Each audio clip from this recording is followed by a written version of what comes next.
Are you good for us to go on the record? Not yet? Okay. Go ahead. Are we on? No. Good morning. We're on the record. Good morning, and welcome to everyone that's here. Notice of the October 25, 2018 meeting of the Board of Examiners for Land Surveyors was posted to the Board of Examiners for Land Surveyors website on October 18, 2018. First off, we basically just called everything to order. I want to adopt the agenda.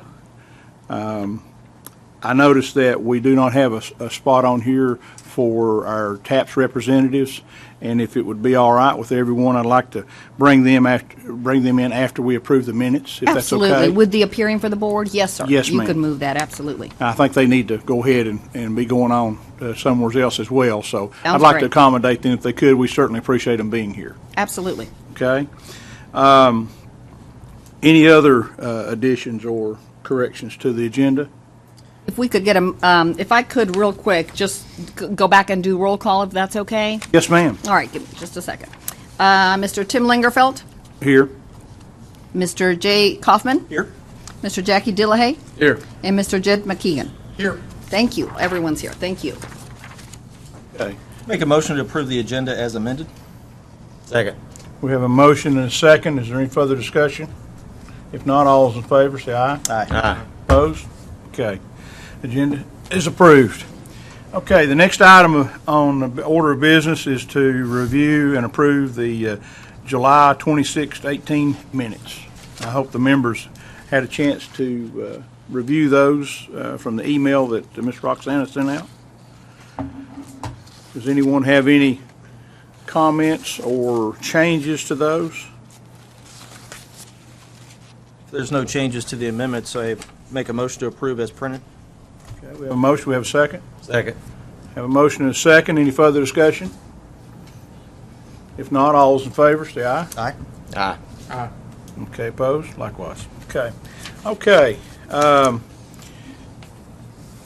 like to welcome our TAPS representatives and give them the floor. If you'll step up to the microphone and give your name, please, and tell us what your matter of business is, we'll go forward. Good morning. For those of you who don't know me, I'm Jimmy Cleveland. I'm the current Standards of Practice Committee Chairman for the Tennessee Association of Professional Surveyors. We'd like to thank the board for allowing us to come and be a part of the meeting and adjusting your agenda accordingly. TAPS Board of Directors recently held its fall business and general membership meeting on September 29th of 2018. During the course of the meeting, the topic of continuing education came up. I presented, I don't want to read the letter word for word, but basically it was some rumors are circulating around about the board not or changing its stance on post-approving or approving seminars that may not have a pre-approved CER number and things like that. Another topic that came up was the kind of the delay in once a chapter may submit an application for a seminar or a presentation to be approved. There's a real long delay in getting approval for that in the for those numbers, and the seminar or class may take place long before the chapter ever hears anything back on the approval or non-approval of those classes. And then many of our registrants are licensed in multiple states. Say, for instance, I'm personally licensed in 5 states, and I may attend, say, a Lee Squares class over in Arkansas, but Arkansas may or may not apply for a CER number in Tennessee because they may only have 1 or 2 registrants that are attending from Tennessee. But there's the fear that if somebody attends a good quality education class like that it may or may not be approved. There's a question of whether it may be approved for continuing education hours. And basically that's what's addressed in the letter, and we're just asking some clarification on that, maybe in a letter format if the board so pleases, to kind of dispel either explain their current stance or dispel those rumors that are floating around. Okay, Thank you, Mr. Cleveland. If Go I ahead, could, Ms. I Ross. think you all have the letter in paper, but it's also on page 26 of your iPads. Oh, you do, Tim, I'm sorry. It's on page 26 of your iPads. We received it either yesterday or the day before, so it is now part of your iPad presentation. Okay, if I might attempt to generally address, and the other members can as well, as far as the PDHs, the board is in the process because we're in the middle of a renewal period, okay? We won't renew next until December 31st, 2019. So the board is currently in the process of establishing a criteria for the licensee to submit their PDHs, or actually to certify that they have their PDHs. It's going to be a little bit different than what we've done before, okay? And we're also looking at an audit process of which we have not clearly defined yet. And as far as how many folks that will be auditing when we do the audit process. That is on our agenda later today. We are going to start discussion today on that. I do not think that we'll be at any point ready to make a decision on it for probably maybe a couple of meetings till we kind of get it polished to see where we need to be at. And it is the board's intention to clearly disseminate that information to all licensees, hopefully no later than mid-year next year in 19, so that the licensees will be able to know what they are going to be asked to do when their renewal comes about at the end of the year. Like I say, it's going to be a whole different process than what we've dealt before. Tennessee is the last state to go away from 100% audit. I know you, Mr. Cleveland, are licensed in other states, and you know how they handle theirs, and it's more of an audit process. And Tennessee, I don't want to say we're a little behind. I guess we were a little more, I'm going to say insecure, making sure that everybody was doing what they're supposed to be doing. However, I will say that part of this process, just as there are other things that a licensee has responsibilities for, if the licensee doesn't perform properly and happens to be audited, it will be a pretty firm action towards, getting them to be approved. I'll just leave it at that. And like I say, we've not got all that criteria established yet, so we'll be working on it. And, if you have time to either stay the rest of the meeting or even watch it online or whatever, you're more than welcome to. And as always, anytime you have a question, we'll be glad to get you an answer. The second concern is about getting the continuing education numbers quicker, getting courses approved quicker. That also is on our agenda. We're going to be discussing it later to see if we cannot, hasten our pace a little bit. I think we have a good process, but I think our pace may not have been as quickly as either it should be or maybe someone expects it to be. So we're going to review that and see if we can't deal with that to make that better for all concerned. And lastly, again, everything in your letter basically hits our meeting agenda straight up today. So I'm not going to say that we'll have all the answers by the end of the meeting, but we should have a little better sense of direction, at least. The last topic that you had was classes for multiple state licensees that you take out of state and things of that nature. I'm proud to say, because of the diversity of our board, we're very familiar with most of the adjacent states and how they do their PDHs and the kind of programs that they present at their associations. I know several of us attend some of those and even take classes at some of those. So we wear the same shoes that effectively you and many others do as well. So what I think part of our task is to simply make sure of the level of quality of course.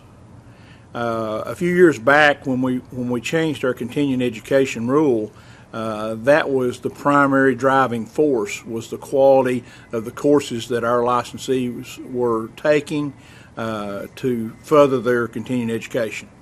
As you're very well aware, there are still classes out there that some states will accept that are, in my opinion, substandard or of less than quality than a true licensee, a true professional really ought to be looking at to take. It's just more of a, I got my hours and I'm moving on. So that's really I think where we're at on this, is that, you know, we don't want you to go to California and take an underwater basket weaving class and try to push it through as PDHs for a Tennessee licensed surveyor, you know. But if you're in Arkansas and you're taking a class on least squared or whatever, you know, that's certainly going to be something that's acceptable. And with the new process, that's one of the things we have to discuss, is some of this stuff may not be, I'm going to say, may not be caught for a while because of the audit scenario, but that's no different than it is in other states. So that's where a good practice that we established by the board for handling all of these matters can be emphasized with the licensees, so that the licensees understand the responsibilities and the ownership of these things that they need to do to maintain their license through that. That's my nickel on your letter, Mr. Cleveland. I don't know if I said anything any good or not, but I'll leave that to the rest of the board for their comments. Thank you, sir. Your last little note there about the possibility of a new rules book. It's my understanding that, you know, the state's trying to go as paperless as possible. There may be a PDF available. We've asked for that. So the rules are on the website. There isn't a PDF necessarily. They would open them and save them as a PDF like anyone else would. We have tried in the past to do something simpler with the laws. They're not as easy to pull up, as you all know. But no, for every program, because they can change yearly, if you will, we've not printed them for any program forever. So we are happy to walk someone through pulling it up, and the rules, again, are fairly easy. It's chapters, but the law sometimes can be trickier. The link is on the website to them, but they'd have to actually open the plus sign and so forth.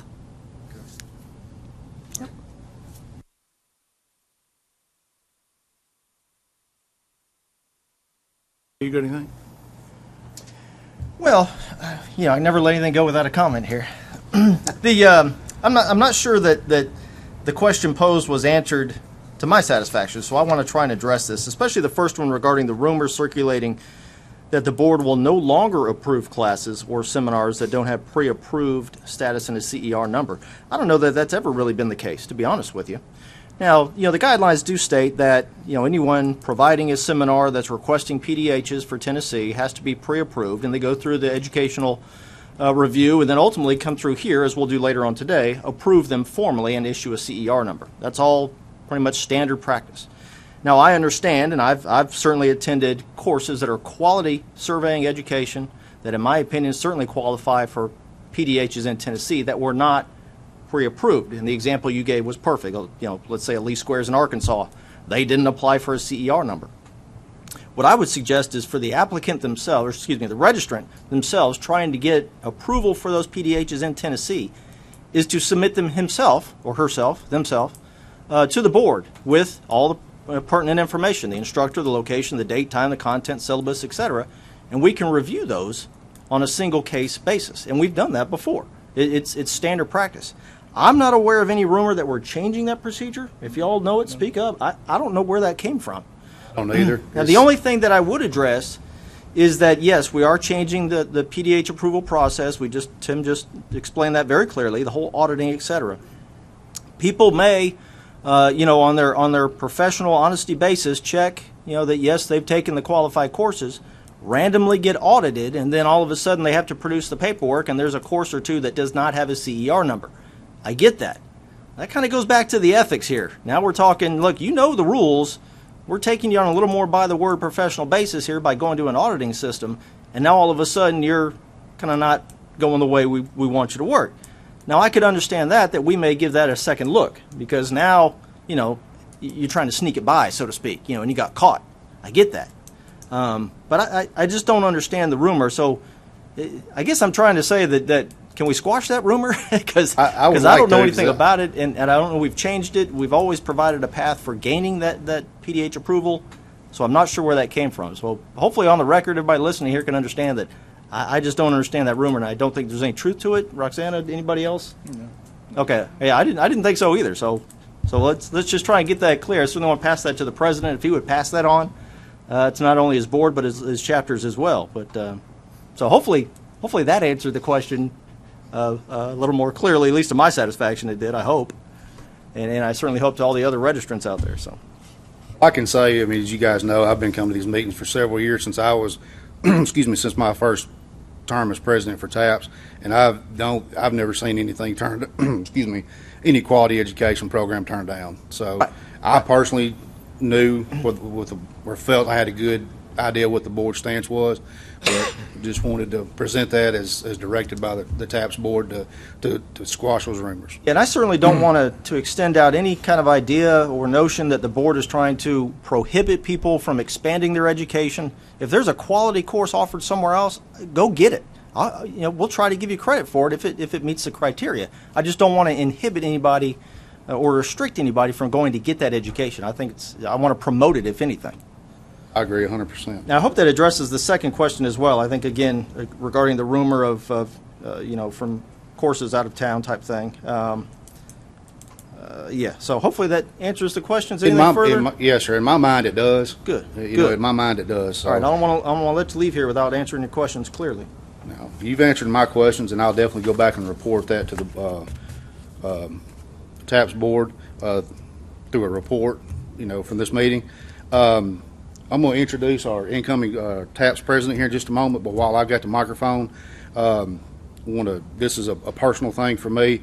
I'm currently, even though I'm licensed in multiple states, I'm currently enrolled in the Great Basin program, land surveying and geomatics program to finish up my bachelor's degree. In my mind, it's a quality program.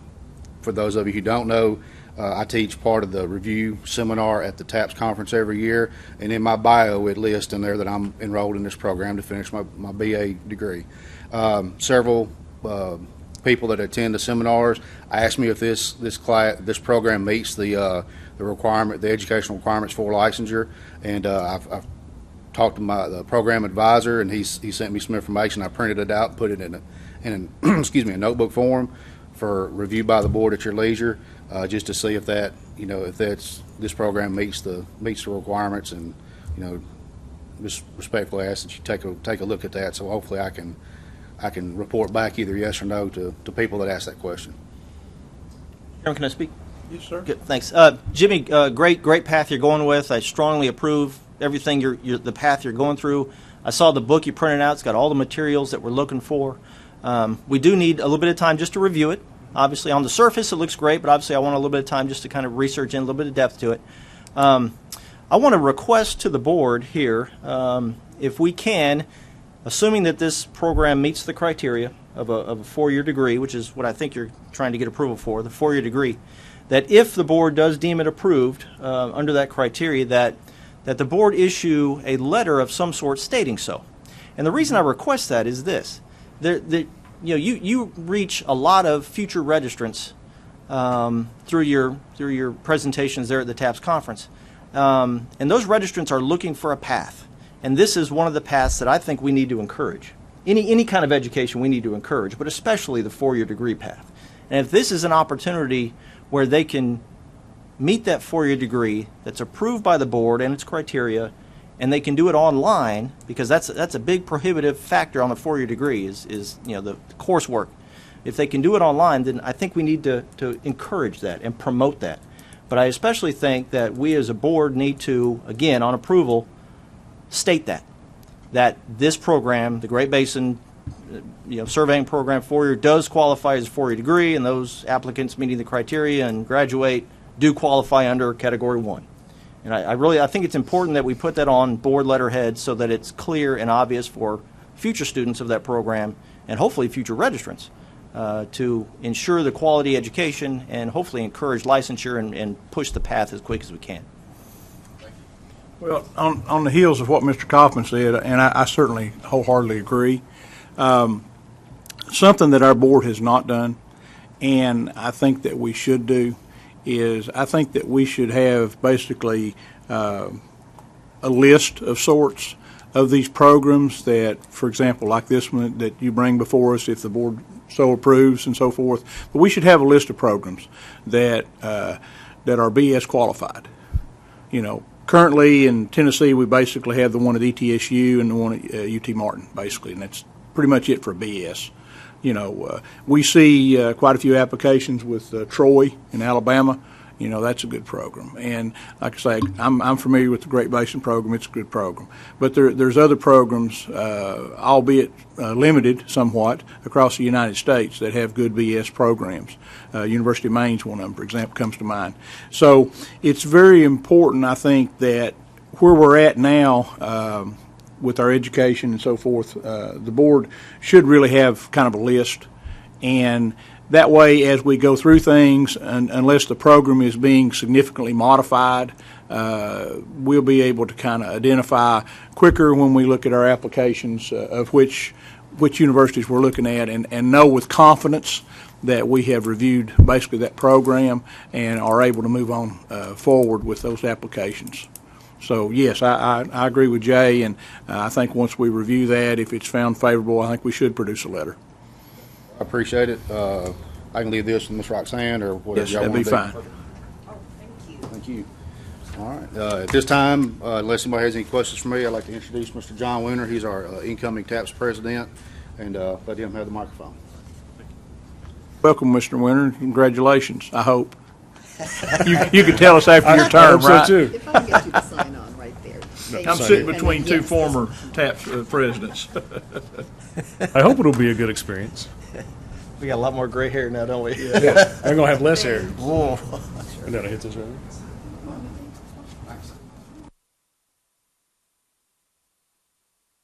Okay. Appreciate it again. My name is John Winter, incoming president for TAPS. Jimmy pretty much covered everything I was going to come here and ask you about, so this will be easy. Following on the heels of what he was saying, our local chapter had turned in a couple of applications for some chapter seminars that we were wanting to do before the end of the year, and that's going to push into next year now. We applied, I guess, back in June, I guess it's 6/3/2018 is when Bruce McClellan had applied for a couple of these for Gary Clark to give our chapter. And really the concern that he had is, why is it taking so long to get those approved? So I've kind of come to maybe get some clarification of how long does it take? What is typical? If it goes on too long, is it something where he should have contacted again? That kind of thing. I'd like some clarification on that. But that's the main reason I'm here, is for that.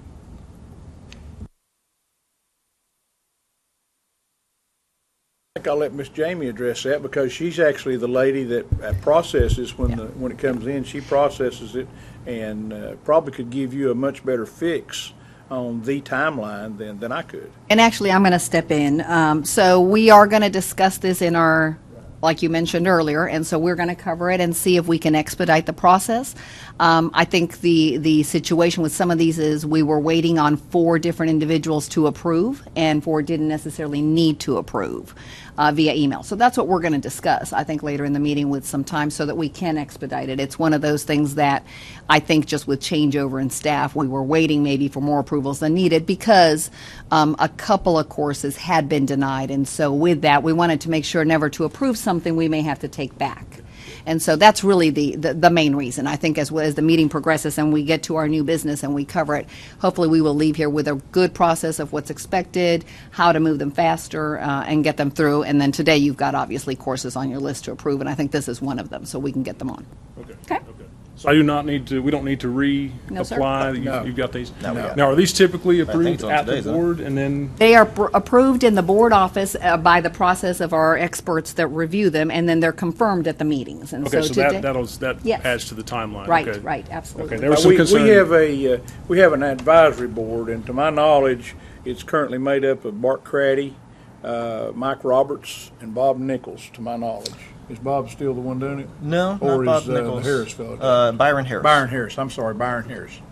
Okay, Bob was, I think, and then it's now Byron. Okay, so we have 3 individuals on an advisory committee that is part of our rules and so forth. And what they do is, if you wanted to have a course done, you would submit the proper the information to our staff. Staff would then forward it to them, and they review it. And then they get back to staff and with their recommendation, positive or negative or whatever. I don't know what that timeline is. That's part, again, what we're going to discuss today. Heretofore, it had been relatively short unless they were just inundated. You know, some of these national seminar people sometimes would send them a box full of stuff this big, and you know, it'd take them a while to get through. You know, but I realize that a local chapter submission is not going to be, you know, 150 pages. I understand that. Right. So that's why we want to get this process reviewed, because basically the advisory committee, they take a little bit of the heavy lifting from us from the standpoint of actually reviewing the courses, going through and make sure all the I's are dotted and the T's are crossed, and then they come back with a recommendation. In most cases they approve, unless there's something that's just not up to snuff. And then once they approve, I think that the CER number is issued, and then at our meeting, because we only meet quarterly, Ms. Roxanne brings what we call an education report to us, and that's those courses. And if there's any course that we have a question as a board, we can ask for additional information. If we have knowledge and we don't feel like that it's appropriate, we can deny it. But typically, by and far, we approve most all the courses that our advisory committee approves. Probably the only thing I can think of in recent times is we may have modified a few hours. Mm-hmm. The advisory committee may have said a course was worth, say, 6 hours, and this board may have felt it was worth 4. So really that's usually about all we end up doing. So, but we're going to go through that process and have a better path after today's meeting. And I do think you said one thing that is part of some of the issues that we had is they need to come first to the board office. And sometimes they were going to one of the 3, I thought there were 4, individuals, and then getting lost in the pipe. So we will make sure to establish this and maybe even put something on the website as to the best process so that they And that start may have in the been right what path. happened. It may have gone to the wrong. Correct. And another thing I suspect may have happened, you know, we only meet quarterly for the formal approval. So you're looking at a maximum of a 3-month window from one meeting to another. Plus, there's a little bit of lead time for that application to come in, Yeah, it looks like this administratively may- get processed, make the Yeah. right channels, get to the right approvals. So, you know, I understand the frustration. I've received a phone call or two from other applicants in the exact same situation going, you know, I've submitted and I haven't got my CEO, what's the problem? And it's a timing thing because formally it doesn't get approved until, well, we'll be doing it later today, quarterly. So, and plus some administrative time. So there's a window. There's a window is what it is. So it's not that anybody's being overlooked, or at least not purposely overlooked, anything like that. It is strictly a timing window. And I'm afraid what happened here in this particular situation is, you know, the applicant just hit the back end of the window, unfortunately missed, I guess it would have been the July meeting, I guess and then gets that's pushed maybe what forward he was 3 looking months, at. and here we are. So, That he maybe But I thought it was going to be understand. the July, and it's like, what happened when? yeah, yeah, and that, totally get that's it. understandable. Totally get it. But we're going to certainly try to massage that timeline to make it as short as possible. 2 other things along these lines. Now, Jimmy had talked about getting if his Arkansas class approved.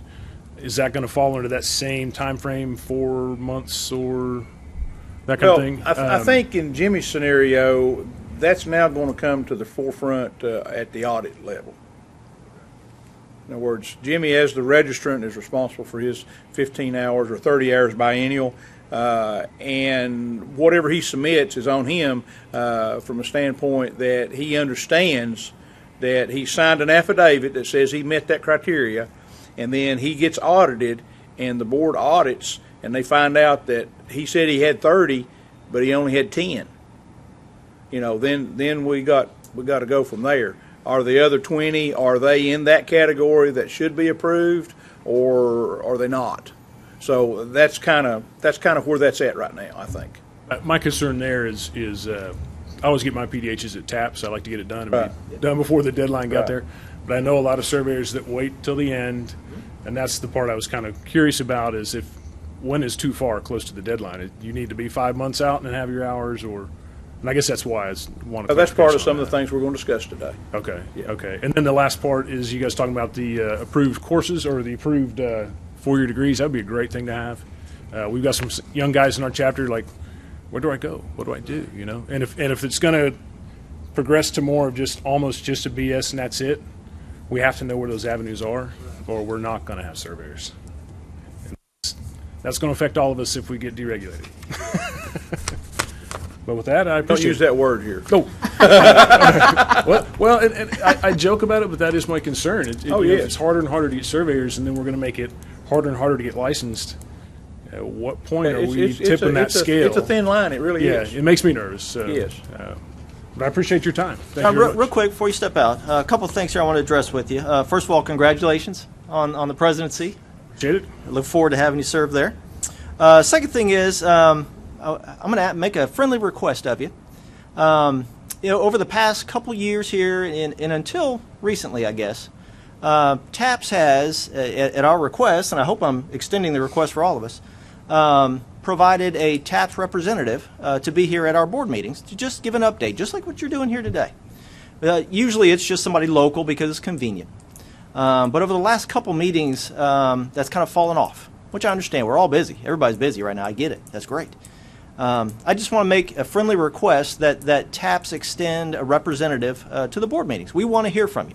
We're members of TAPS. We want to hear from you. My intent is to come to and we want to continue that open relationship because we're a brother-sister relationship. We want that, and we want to keep those lines of communications, and we want to stop rumors like this from happening. All right, that's not good for anybody. I think I look at with that fear. almost as a personal failure on my part of not communicating well enough. Yeah. And so I want to extend that we want to communicate and keep those channels open.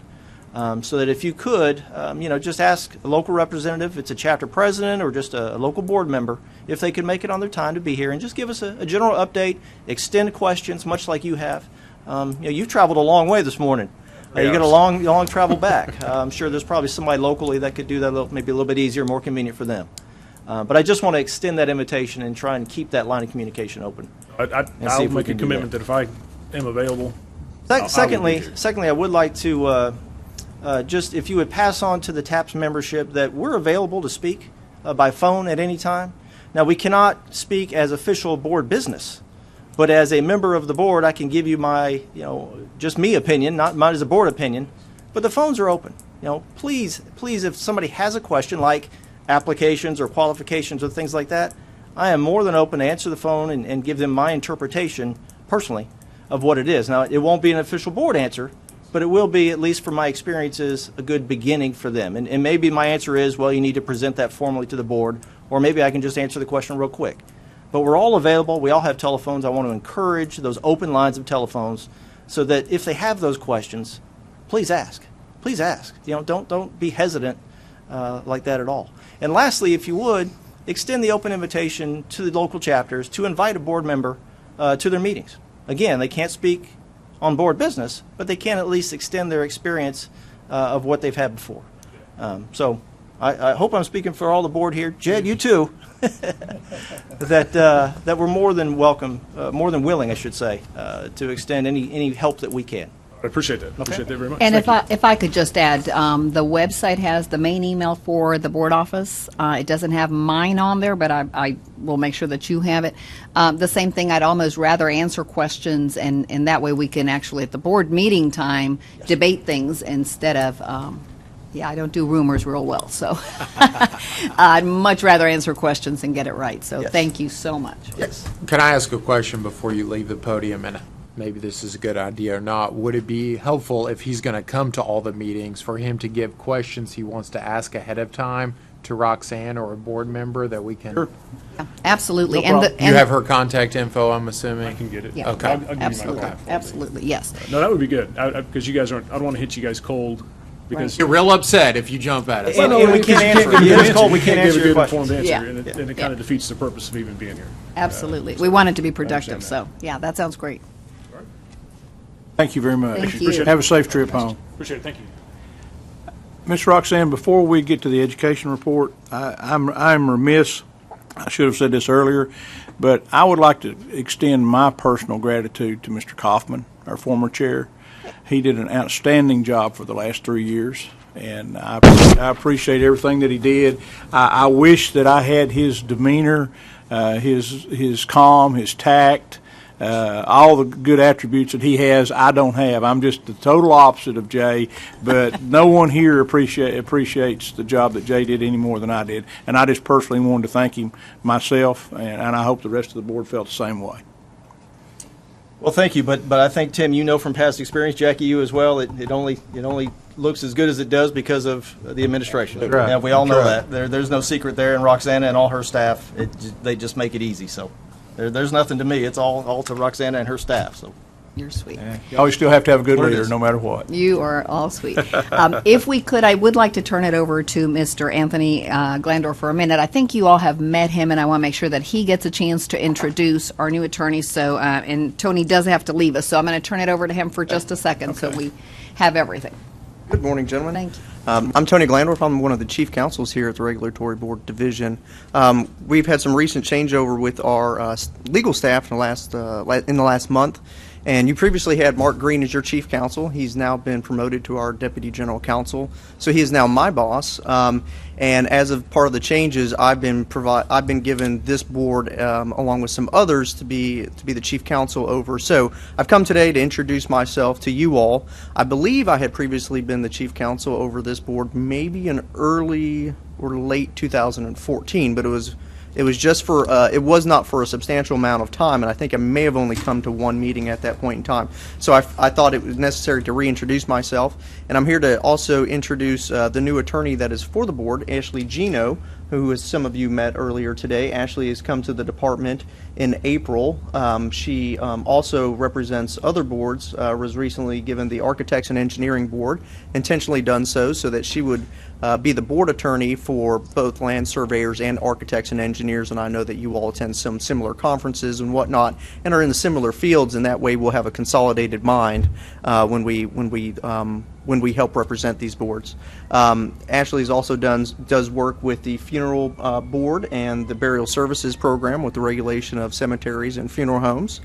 She is also previously, but though she's not in the future, has represented Consumer Affairs Division for the department in assisting with mass amounts of fraud to consumers in the state of Tennessee and working with the Attorney General's office. So I selected Ashley for this board because I hold her in very high regards. She's extremely competent and extremely hardworking and a self-starter and self-motivated, and I think she'll do well with this board here. She previously, before coming to the department, had worked in insurance defense field in a private firm for a couple years and had graduated from what I think is one of the best law schools in the state of Tennessee, the University of Memphis, where I graduated from in 2009. Hold that I like her already. Hold that tiger down. I said one of the best. There's not many, so the category isn't large. The field isn't that large. And to reintroduce myself, I've been with the department for 9 years, since 2009. Came as a board attorney for the Motor Vehicle Commission and had been promoted to chief counsel. So I myself supervise the legal advice that we give to 14 different boards and consumer affairs. So I'm excited to take on land surveyors. I'm excited to work with you all. It's been a long time since I've looked at your laws and rules. So please, I ask that you bear with us for the initial part, because we, Ashley and myself, are not within the field of land surveying. So it's going to take us a little bit of time to understand your profession as you all see it from your perspective, and sometimes that's necessary insight to understand how the laws should be applied. So please, I ask that you all bear with us in the initial interim, and we will make vast changes, I'm sure and I'm positive, to get on board with you all. Part of my background outside of the Department of Commerce and Insurance, I've been in the National Guard for 19 years this year, and I started out in the National Guard when I went to college, and so I'm an engineer in the Tennessee National Guard. So I'm not a school trained engineer. I was an economics major while I was in undergrad, but construction has been basically what we've done in the National Guard for the last 19 years, and I have worked with a lot of surveyors that we have in the National Guard, some of the younger guys and some of the older guys. So I've had to work side by side with people in your profession before that were licensed in Tennessee, in New York, and New Jersey. So I've had to understand the issues that they deal with a lot of times when they're trying to do their work and provide their products. So I wanted to give you all a little bit of that insight that I have some background in working with surveyors in the past, but I will not say that I understand your profession totally as you all do. That would be. I am excited to be here with you all today. I will have to leave the meeting a little bit earlier for another meeting that I must run to, but I will absolutely be available to you all. I look forward to a good working relationship, and I'm going to give you all my business card before I step down here. And do you all have any questions of me? Just would like to thank you for coming and making that presentation. And yes, we have met you before a few years back. I still have your card. Oh, great. The previous card, anyway. I keep all of those. And I just want to extend from myself personally, and I think from the board, that all the young ladies in recent years that you have brought to us, your staff has brought to us to be our board attorney, have been just simply outstanding. And we hate to see them go. I know you hate to see them go, but I know that this young lady right here will be just as outstanding as her predecessors, and we look forward to working with her and you. So much. Thank you.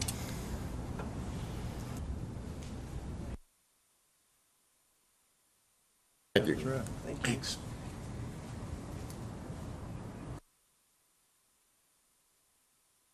Hey, Ms. Roxanne, education report. Thank you, sir. It is on page 17 of your iPads. I believe as of at least last week, these are all the submissions that we've received, and so we will make this just the normal reviewing of the report. I think I also emailed it to everyone, and then, as we have said, under new business later, we'll discuss how do we make improvements to how we're moving these along. No changes, make a motion to approve. Okay, we have a motion to approve. Do we have a second? Second. Is there any further discussion? If not, all those in favor say aye. Opposed likewise? Okay, motion approved. Okay, Miss Gino, I think it's showtime for you. Good morning. I have a couple of items on the legal report for y'all today. Our first item is complaint number 2018042101. This is a licensee with no disciplinary history. Essentially, the complainant filed a complaint alleging the survey they received did not meet the minimum state requirements. The respondent responded to the complaint, stating that he did fail to include several state minimum requirements on the survey, identified which portion of the regulation that was missing, and he further stated that the survey met the accuracy requirements for a Category 2 survey. We're recommending a letter of warning. Okay, first question. Was this sent to an expert reviewer? No, it was not. So, having asked that question and receiving your answer, the problem that I have with it is the fact that we're allowing the respondent to tell us what his violations are, as opposed to having someone review the document to determine if those are correct and if there are more violations. And having said that, I noticed in the brief that we were given that this individual was licensed in 1978, so we have a surveyor here, whether he has any disciplinary actions or not, that has been working for 40 years.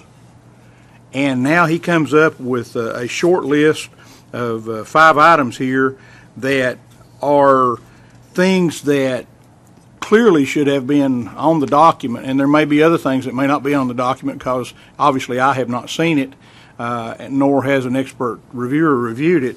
So I personally at this point in time, my notion is that we not act on this until an expert reviewer look at it. And the reason I say that is we do have recent history at this board where a case was looked at by legal and recommendations were made, and this board acted on it, and the respondent came back to this board, and we had to eat some crow.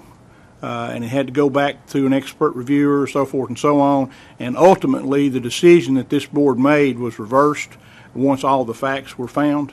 So, having worn those shoes, I don't want to wear them again. But I'm going to see what the other members have to say about that, and we'll go from there. Go ahead. I would tend to agree. We need someone to review it. Just his opinion as to what the violations were. Well, I agree and I disagree with Jackie there, both at the same time somehow.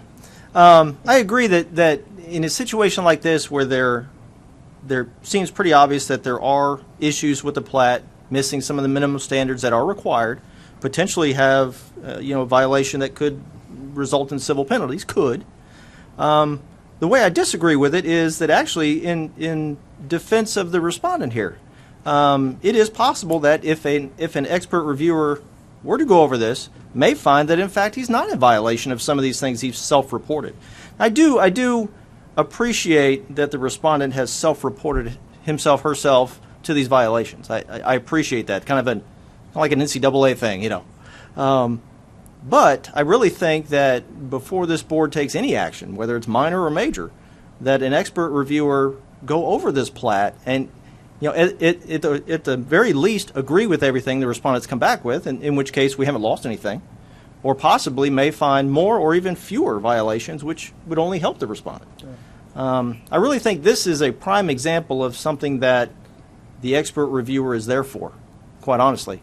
So I would make a suggestion that this one be transferred to the reviewer for their opinion, and before we make any kind of decision here on a board level, that we get their findings back, and then we discuss it again. I think this is just the perfect case of it.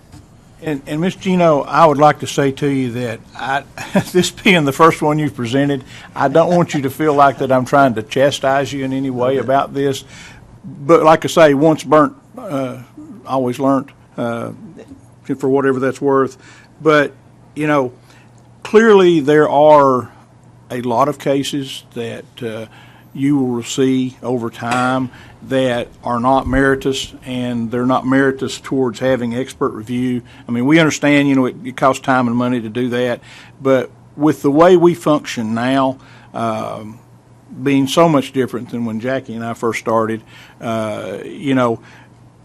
we just happen to wear that set of shoes where we need to go through this process, and this one just seems to fit. So I just wanted to share that with you, like that. We're not trying to beat you up, but just, we don't want to see this as a reoccurring issue for any of us. I definitely understand. Thank you. And I don't think there's any issue with us tabling it and putting it for expert review. Do we need to have any motion to that effect, Ms. Roxanne? Just to have on the record what your recommendation is, Okay. so we can proceed. Mr. Chairman, in- I move that we table this complaint until the expert reviewer has had a chance to review it, the survey. Okay, we have a motion. Do we have a second? Second. Okay, have a motion and a second. Any other discussion? All those in favor? Aye. Opposed? All right. Okay, Ms. Gino. Okay, our next item is complaint number 2018-04-6201. This is another licensee who does not have a disciplinary history. What happened here is the complainant filed a complaint alleging that he hired the respondent to complete a survey for an out-of-town property, that he sent a check to the respondent cashed that check, and then the complainant did not receive the survey. The respondent responded to the complaint and stated that he was contracted by the complainant to complete a survey, and that it's customary at his company to ask for ask for prepayment when conducting the out-of-town surveys, which the complainant agreed to provide. Respondent then stated that he mistakenly did not schedule the survey, and that due to being on vacation at the time complainant was trying to contact him, he was not able to listen to the complainant's voicemails until he returned from his vacation. He indicated that the company is a small one, made up of only his spouse and 2 field employees. Respondent stated when he returned from vacation, he offered the complainant 2 options. He could reschedule the survey, or he could reimburse the complainant his money. The complainant asked for the money to be reimbursed, and the respondent did so reimburse that money. So we would recommend a letter of warning here. Okay, the chair has familiarity with this issue. He's going to recuse himself and let the vice chair, Mr. Kaufman, handle this matter. Very good. Okay. Thank you, Tim. The only thing I see here, based on the information that's provided, quite honestly, is some really bad business. Poor customer service. We see the issues in there about paying ahead of time. I can understand that. Obviously, the respondent was unable to act on it, did not schedule the survey. The only shining light in here in terms of business sense is that he did reimburse the client the forward money, and I'm guessing that the survey was never performed by this surveyor. What I do see here, again, is just bad business. What I don't see here, though, is any violation of our rules. This is just symbolic, obviously, but while I somewhat agree with the letter of warning in terms of his business and poor business, I should say, I don't really know that I could pinpoint down any rule or regulation that we abide by that applies here, quite honestly. You may touch into an ethics thing, but again, that's cloudy. I would suggest that no action, to be quite honest with you. I'll ask Jackie and Jed, certainly. I agree. We don't know what the time frame is, but he didn't do anything wrong. This is all believable stuff. I would say dismiss or no action, whichever. I agree with you, Joe. There are a number of letters, if I remember correctly. I don't remember the order. Letter of instruction, letter of caution, and letter of warning seems to be the different items. At the least, the letter of instruction probably would be. Keep in mind letter that of warning would be the most. yeah, and none of them are strict. they're disciplinary. not disciplinary action. They're not disciplinary None of them are actions. disciplinary. It would just be if the board sees fit to instruct on business practices, like you said. It's not necessarily part of our statute, although ethics and those kind of things are. I would tend to think we should send, rather than taking no action, send maybe a letter of instruction, just to make sure that he knows we have reviewed it, take it under consideration. I'm not going to disagree with you, Jackie, there, but again, my basis here has always been that it's not our business to tell them how to run their business or what tools to use to run their business. That is not our business. So respectfully, I would disagree, and I again make the suggestion of no action here. Jackie, I wouldn't quibble over a letter of instruction, but I agree with Jay. I mean, I don't see an issue. So. Okay, with that discussion, is there a motion to be made here? I guess I'll make a motion for no action.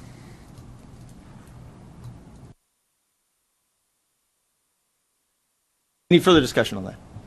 All right, all those in favor of the motion say aye. Aye. Any opposed? Opposed. All right, 2-1. Motion passes. Thank you, Mr. Kaufman. Yes, sir. Thank you. We have the second case then as a dismissal. That's good. Thank you.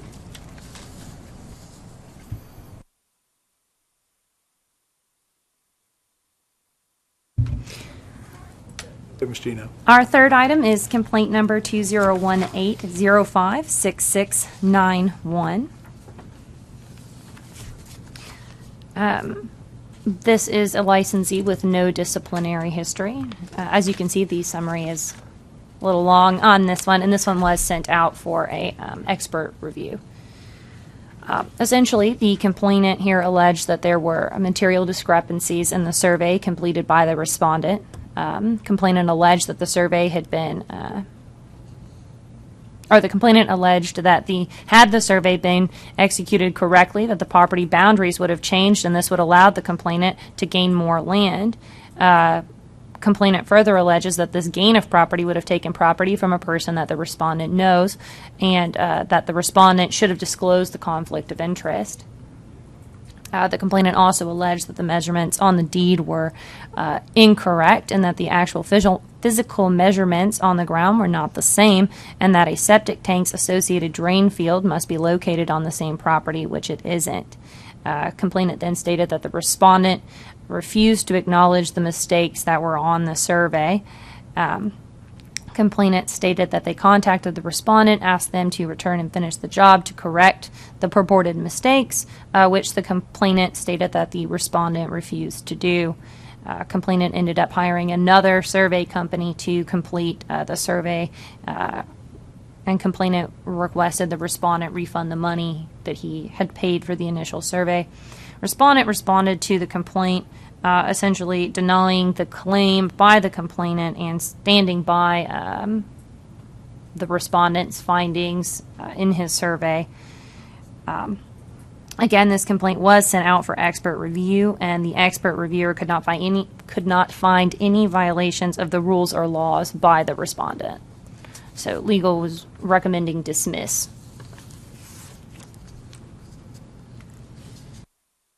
One quick question. In cases like this, if this particular case went to civil action and there was a judgment against the respondent,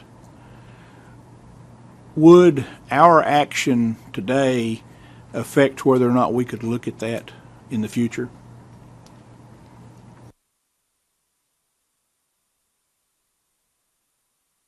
Are you saying they would be able to bring a new complaint if the complainant sued the respondent and won? Is that Yes, what sir. you're Yes, asking? sir. Yeah, and I know. I don't know the answer. Well, the reason I asked that is we have in the past dismissed cases with prejudice, and I think when we do that, I believe that allows us to revisit it if such an action would occur. So in the lawyer world, when Yeah. you dismiss without prejudice, Yeah. that means you can look at it again. Okay, well, maybe it's if with- you maybe it's dismiss without. it with Okay, prejudice, okay. you're done. Okay, maybe it's without. Okay. Thank you very much. I speak East Tennessee English, and that's why we got a lawyer up here. He just paid his salary. That's right. Yeah, that's right. You I just made swear yourself. suit. I don't You did really good. actually You did do good. You did anything good. important. Yeah. He'll send you an invoice for that. I mean, obviously, it's not my goal for any complaint to have the respondent feel like that this board is on a witch hunt. That is not our goal whatsoever. However, I do want to. I think we would be remiss if we didn't look at all aspects of it from that standpoint. So that's the only reason I asked the without prejudice question. You know, the story here, the outline, the information that's provided is all realistic. I mean, I think most surveyors have probably encountered a situation very similar to this, with the same outline, the same everything going on. What I do appreciate, though, and I think was done correctly, this is, again, another case that's prime for the reviewer. Perfect. And we've come back specifically with that the expert reviewer did not find any violations or rules or laws by the respondent. All right? That's what we have regulatory authority over, is those right there. So that's key right there. Secondly, the survey is nothing more than the professional opinion of that surveyor that handled it. And if there is an issue with the property itself, which seems to be the complaint really, or the results of the survey I should say, of that opinion, that's more of a civil case action, right. And it may go that way. So having read the story, and especially what carries the most weight with me is the expert reviewer could not find any rules violations. I would tend to agree with dismissing the case, but at the same time I don't want to jeopardize any future actions here. So if to dismiss without prejudice is the way we should go, Let then me I would throw agree my with it. 2 cents for what it's worth on that. Say, in theoretical world, these people sue each other, and the surveyor gets hit for $10,000, $20,000.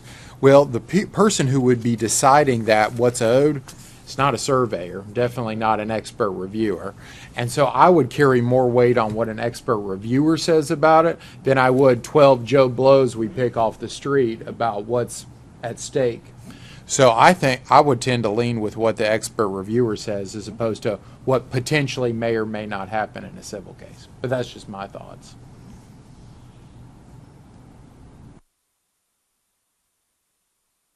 No, real good. Ms. Roxanne, you have?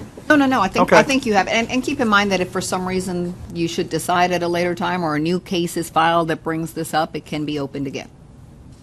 You know, it would be a new case if somebody decides, something Okay. was missed. So if we dismiss this and a new case happens along down the road, It'd be we'll a deal with it different at that case. time. We deal with it then. Well, I think that on the heels of that statement, then I think we're ready for a motion. All right. Motion to accept the recommendation from staff for dismissal. Do we have a second? Second. Any further discussion? All those in favor, say aye. Aye. Opposed? Okay, dismissed.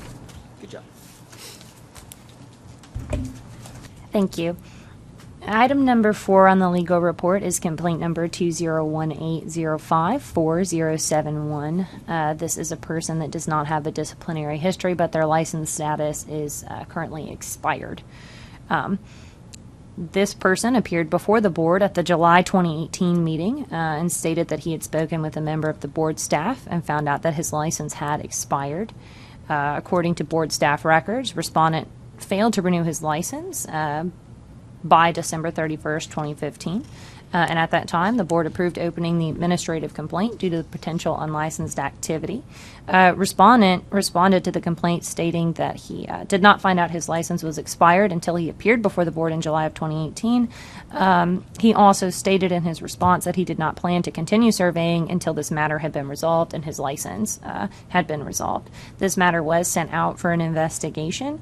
The investigator was unable to determine if the respondent had completed any surveys since the license expired in 2015, and the respondent denied completing any survey work during that expiration period.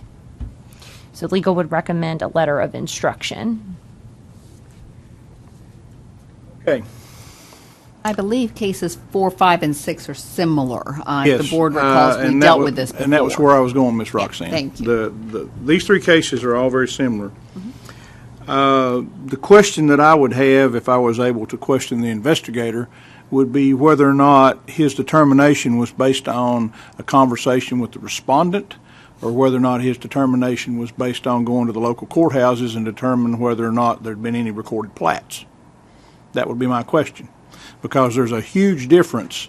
If you came to me and I was in this situation and you asked me, chances are I might say that I didn't do any surveys. But if you go down the street to the local courthouse, you may find out that I've got about 35 plats recorded with my name on it that went through the Planning Commission. So that's a concern. Additionally, notwithstanding that statement, I think that a letter of instruction is quite tame in this matter. I realize that possibly the board and the staff may have a little egg on their face here, as we discussed before, on the renewal system. However, it's important that every licensee under the purview of this board understands that it's a privilege to have a license, and that privilege has responsibilities. And one of those responsibilities is renewing your license as required by statute. What's the renewal period? 3 years? 2 2 years? So when these individuals appeared before this board, they were 2.5 years unlicensed. And I'm not questioning if they say they didn't do surveys, I'm not questioning that. I simply feel like, in my mind, that a letter of warning does not send the proper message to other licensees that may wear these shoes at the next. We may have some right now wearing it that didn't renew in 17 for this period that we're currently in. We may have some in the future that don't renew in 19. And I think we set a dangerous precedent if we do a small smack on the back of the hand for this. It's my opinion, and we'll hear what the rest say here in a moment, but it's my opinion that there should be a civil penalty. In mind that we had a couple that went through, so when Ashley and I had the conversation, I thought the board would want to be consistent with the first group that kind of said, no, I didn't work, I really didn't know that this happened, I didn't catch this, it was a mistake and appeared before us. This is no different, and no civil penalties were imposed. It's not to say that you can't hear, it's at your discretion, but just for consistency. What was the decision? They also got a letter, whether it was instruction or warning, I can't, attest to, but it was basically because they appeared and really got a heavy reprimand and explanation as to what the process is, and that it is their obligation at the end of the day to renew or not renew, but they knew they should have known better than to work without a current license. And so those 2 cases, or 3, older than these, I think it was 2 cases, or they did not get a civil penalty. They got something similar to a letter of instruction. The question I have about this number 4, sorry, Jackie, is this true error by the board staff? Do we have any clue whether that's true or not? So the situation is that when that 2015 renewal cycle happened, we changed systems completely from an old data DOS-based system to a computer-based system. All land surveyors still got the renewal reminder. That is a courtesy reminder, which is be your law license. It's up to you to renew. Yes, they were very used to a different process that included more hands-on reminders and what have you, but the statute requires that we send out renewals, and they had gone in some method. And so, to their credit, I don't know if they expected more phone calls, emails, whatever, but at least they had the same opportunity anybody else did to renew. And so because of the new system, it was slightly differently, but it still took place. And the statute allows them up to a full year grace period, if you will, until December of that following year, which would have been 2016, to still renew with a penalty. That didn't happen either. With these 3 cases, it looks like they all claimed they weren't doing surveys during this time period or had other people do it. Is it that common for 3 different people who are supposed to be licensed surveyors to just not be active? Do we have any clue whether that's accurate or not? But there's just surveyors out there not doing anything for multiple years at a time.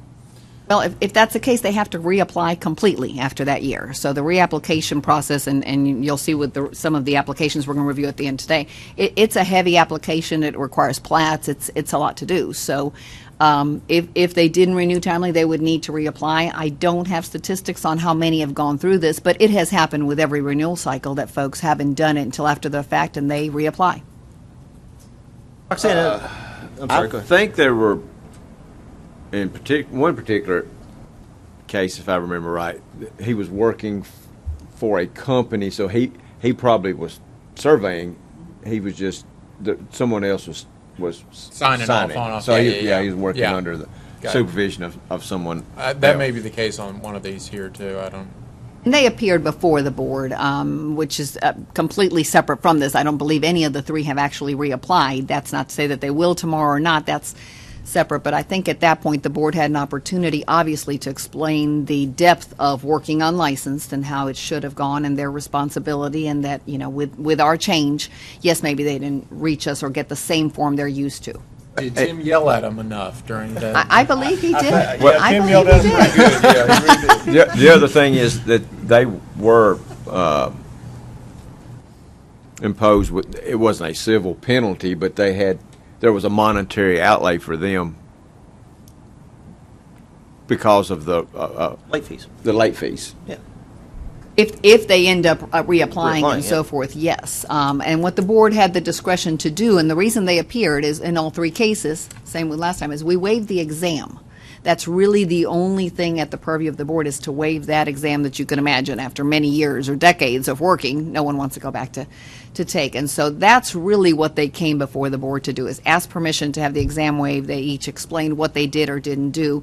And we did say that the board would be opening complaints in any Okay, case. so let's just go back and review. Sure. The prior 2 that we have addressed, we gave them a letter of warning, and what did they do beyond that? In other words, did they pay the penalty up to date? Did they reapply, or did they do nothing? From the first batch, right? Yes, so we One of we those may have two. one. So one of them did nothing. Correct. One of them just did nothing, just basically. And of disappeared. these three, we don't have any new applications. So what they will end up doing is really, we talked about that, I think, at the meeting, is just reapplying. So it's not that they're able to pay all the penalties for renewal, because the renewal is null and void. So it's just Right. reapplying. Go ahead. But they have to pay the initial fee, which is more. $200. They have to pay the initial fee. What, the $200? Well, it's actually, it ends up being $3, but Okay. Well, $200 for The the wall application, card $100 costs for the the for the extra. license. Okay. A couple of things I do want to address here. Number one, I think important here is if it's a similar or the same situation with these applicants as we addressed before, consistency is key here. Yes.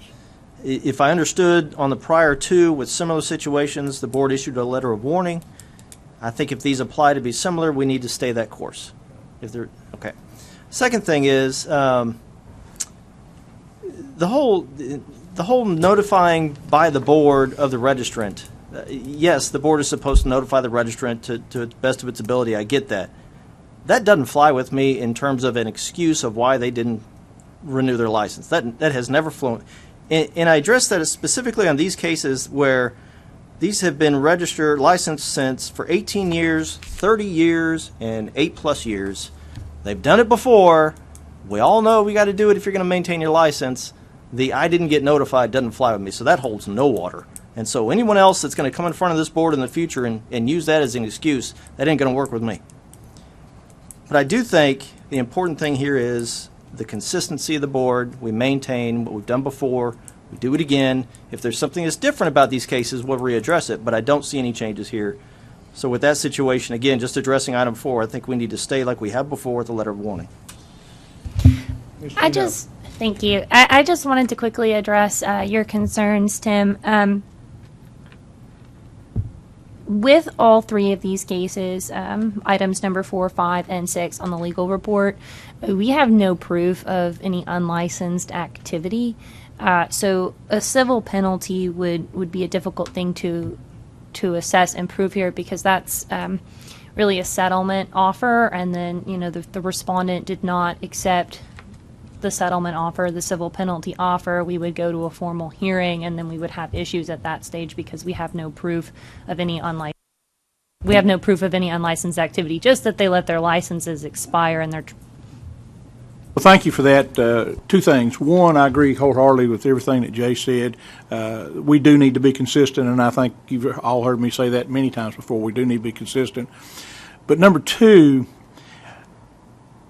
if, and I pray we don't, but we probably will, if we have any more cases like this, I would highly recommend that the legal staff point the investigator towards the local courthouse, at least in the county where that individual resides, to review and see if their name is on plats from the date in question of when their license lapsed. That's a good idea. But because that is so easy. All you got to do is walk in the door, go to the registrar's office, and open the plat books, or look at them on the computer. It's so simple. A lot of places you can even do it on the computer from your desk. I could probably go check these guys out at my office if I was in my office right now, and answer that question. I probably should have, but I didn't. So again, the board's not on a witch hunt. We want to be consistent, and like I say, I agree with what Jay said. And I think you all know that I am very emphatic about the fact that the licensee has responsibilities. And this hand-holding business, just don't cut it with me either. If by chance a complaint's filed against one of these gentlemen that falls within the time frame where he was unlicensed, and he does, and then there is evidence presented that shows he was practicing without a license, this in no way would hinder that complaint, or No, it would not. That would be a new separate complaint. These are administrative complaints, and if the board's more comfortable with it, it could be that, I believe that the others got letter of instruction as well, but what you can do is go with a motion as recommended to do a letter, and then Ashley can do her due diligence and make sure that I wasn't incorrect and that it was letter of instruction versus letter warning. Again, none of that is discipline per se, but at least then we're consistent with all of them. Do we have any authority over these people if they don't get licensed and they keep signing? I don't, okay.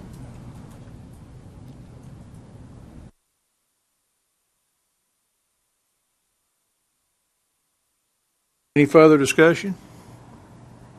Questions for legal? Ms. Gino? I just wanted to say too, because these are 4 separate complaint numbers and we haven't gotten to items 5 or 6 yet, I think you'll have to vote on each individual one. Yeah. We'll let you present 5 and then 6, but there'll be obviously no discussion about it, so we can move on to a motion for those after you do your presentation. Okay? All right, if there's no further discussion on item number 4, the chair will entertain a motion. Make a motion for a letter of warning consistent with previous cases be applied to the registrant's file. Do we have a second? Let's have question on that. I'll second it. Okay, now we can have discussion. Okay. Should it be just a letter consistent with what we've done previously, not necessarily a letter of warning? Yeah. Yes, it would be. Yeah. Would you amend your motion to that? So amended. Do we have a second then for the amendment? Second. Okay, so we're going to be voting on the amended motion for a letter to be similar to what we have done on the others to be consistent. Okay, so we have a motion and a second. Any further discussion? All those in favor? Aye. Opposed? Okay. Okay, case number 5. Case number 5 is complaint number 2018-05-4081. This is a person with no disciplinary history, but their license is currently in expired status. This is another person who appeared before the board at the July 2018 meeting and stated that they had spoken with a member of the board staff and found out that their license was expired. They had failed to renew by the renewal date, December 31st, 2015. The board, again, opened this administrative complaint due to the potential for unlicensed activity. The matter was investigated, and the investigator contacted both respondent and the respondent's most recent employer. Both denied that the respondent completed any surveys during the time the respondent's license was expired. Legal would recommend a letter of instruction here. Any discussion on case number 5? If not, chair will entertain a motion. I'll make a motion on case number 5, similar to 4, that we introduce a letter to the registrant's file consistent with previous cases. Second. Any further discussion? All those in favor say aye. Aye. Aye. Okay, case number 6. Item number 6 is complaint number 2018-05-4091. This person has no disciplinary history, but the license status is again expired with this one. This is another person who appeared before the board at the July 2018 meeting, stating that he had spoken with a member of board staff and found out that the license was expired. The board approved opening this administrative complaint due to potential for unlicensed activity. This matter was sent for an investigation. There was no proof that a respondent had completed any surveys while being unlicensed. Legal would recommend a letter of instruction. Discussion on case 6. If not, chair will entertain a motion. I'll make a motion that we introduce a letter into the respondent's file in similar fashion to previous cases. Second. We have a motion and a second. Any further discussion? If not, all those in favor say aye. Aye. Aye. Opposed? Ms. Gino, congratulations. You survived your first legal report and the chair. You did a wonderful job. Great job. And we look Thank you forward so to working much. with you in the future. I look forward to working with y'all as well. Thank you. If no one has an objection, how about we take about a 10-minute break?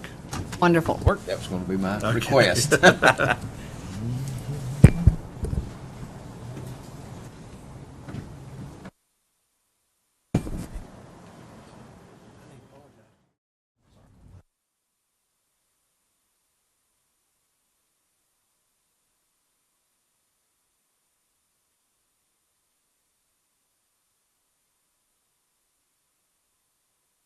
Okay, welcome back. All right, we should be up to the director's report, Ms. Roxanne. Thank you, sir, and it's good to be back. On your iPads, we'll start with the budget report on page 23, and if anyone needs a minute to get there, I can definitely hold on. This report that you're looking at, I believe I also emailed. It is for the months of July 2018 and August 2018. Unfortunately, I did not, as of today, still have the closing of fiscal year 2018 through June. So I do want to give this board a chance to see it. It won't be until our next meeting where you can look at, what we're carrying over, especially in our case with the renewals happening every other year. This doesn't give us a full picture. So I'm looking forward to those, but you can clearly see, unfortunately, that, so far those 2 months we're already not carrying over more revenue than the expenses. It'll probably look like that for each of the 2 months. And then in 2019, maybe even in early October or September, we can open that renewal. That's at our discretion to decide how early we open it.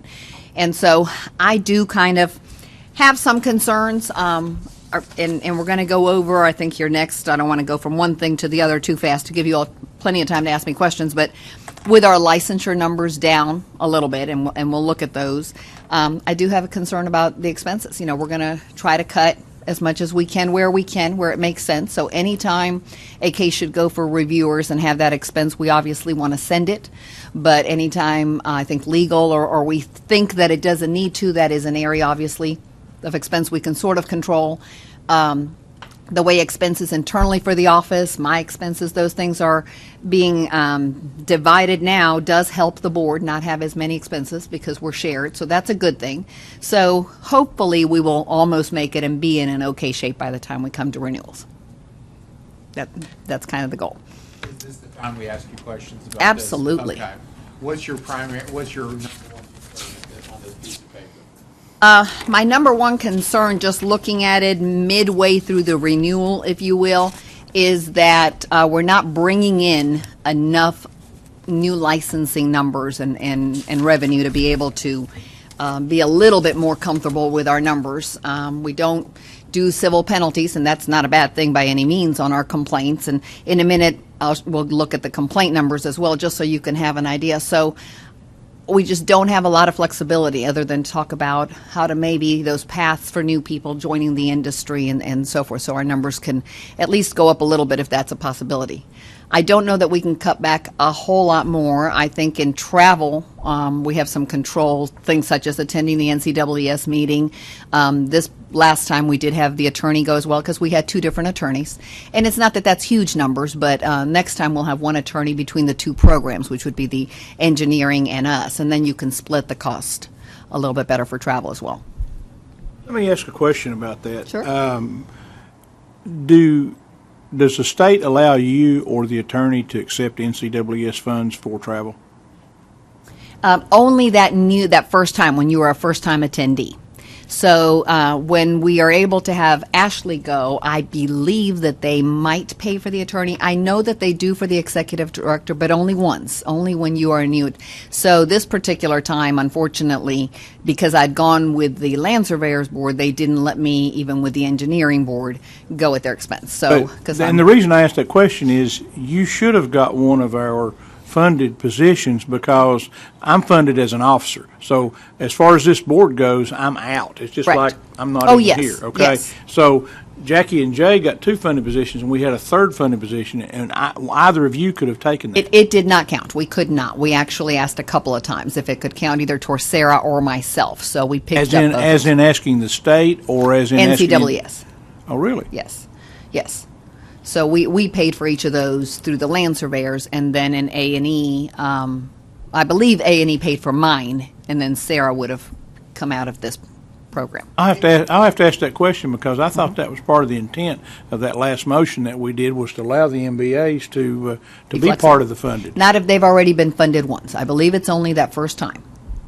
Let me check on that. Okay. I will ask that question. Is it realistic to actually cut anything, or is the answer just to get more people to become land surveyors? Yeah, that's a really good question. I don't know that we can cut anything. So I can kind of fill you in. Legal cost backs are charged to us differently now. They're more so like private industry, if you will, based on hours and so forth. So I think that will help us some because our cases fortunately aren't huge numbers, and so we will not have large numbers there, but still it's a significant chunk when you look at it.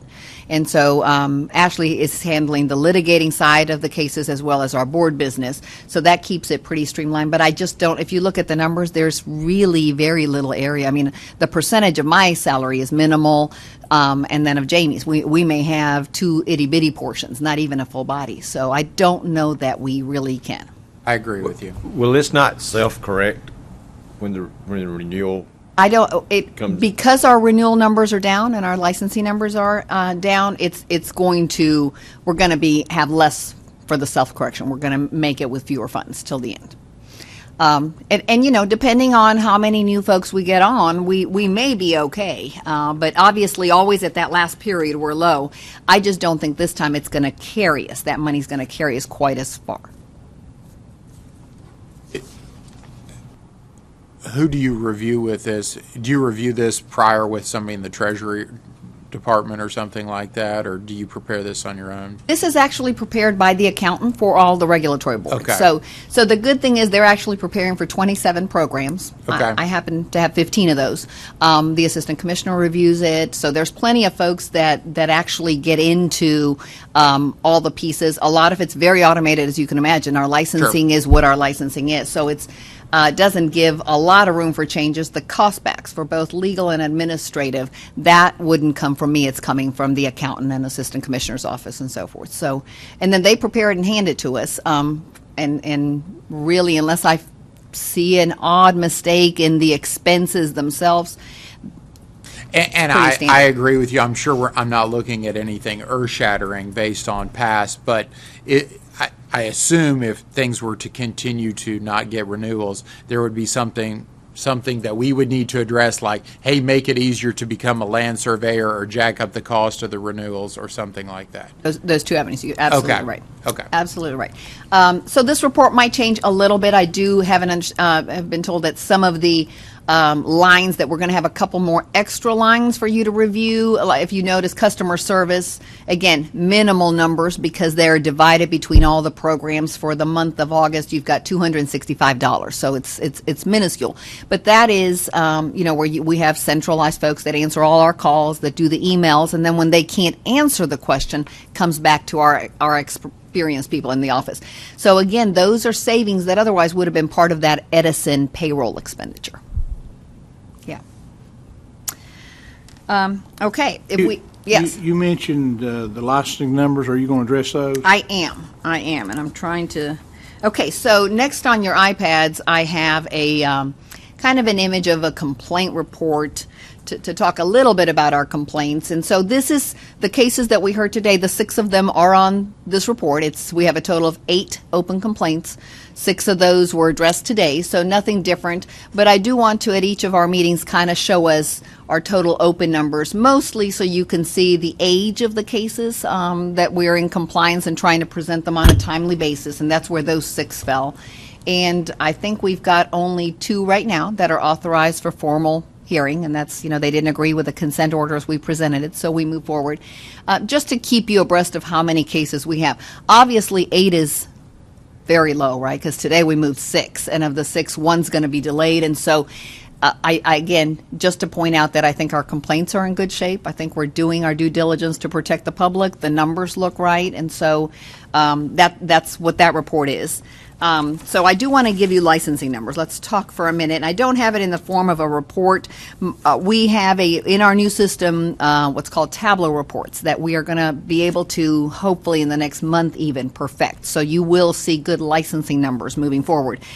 But in 2017, so September 19th is when we ran the renewals for the 2017 period. And we ran and sent out 1,133 renewals. That's how many could have renewed in 2017. And of those today, the active number is 1,070.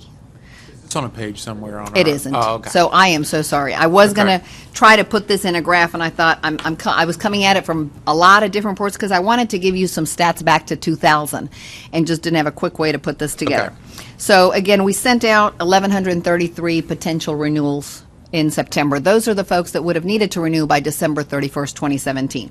Several did retire, and so we had some that didn't renew, but ending numbers today is 1,070 that are active.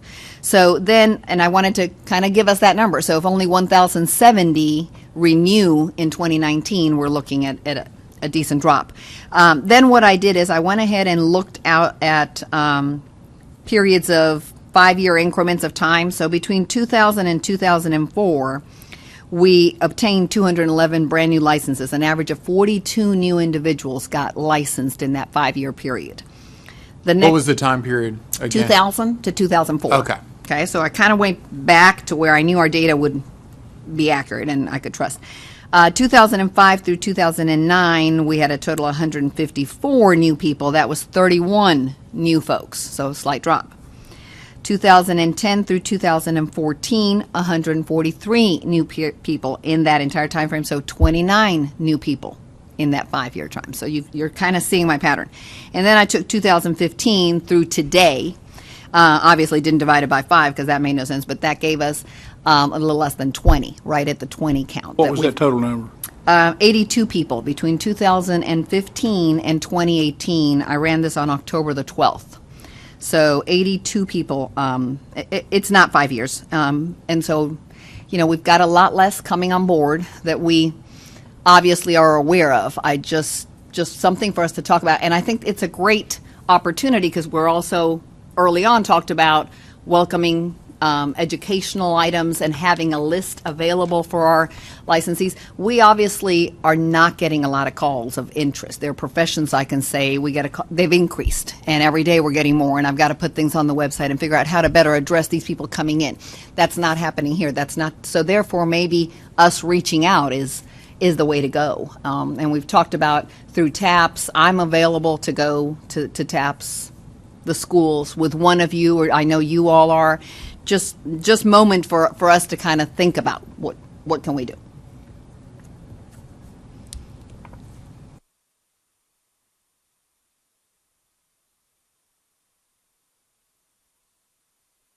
I'd like to hear what the other board members have to say about those numbers. Well, the numbers are not inconsistent from what we're hearing at other states either. It's not a Tennessee problem. It's a nationwide problem, quite honestly, in terms of the numbers and the people that are getting into it. We can debate why. There's a bunch of different reasons. That's not for discussion here. We've all had that discussion at other meetings and things like that. But it is discouraging. I think especially for the three of us as passion surveyors, it's discouraging to see that the numbers are decreasing. We all have young surveyors working underneath us, coming up through the patterns. We want to put our arms around them and guide them and lead them into professional licensure and certainly spread the word and get the friends involved and let's keep it going. But it's an uphill battle, and it's not Tennessee specific. It's everywhere. I bet if we consulted with other boards in other states, they probably would have similar numbers in terms of percentages of decreasing since 2000. And I don't know that it's our mission or anything to that effect, but if that's the case across the board, is there anything we should be doing different or not? Well, let me speak to that from, I guess, NSPS and NCWS.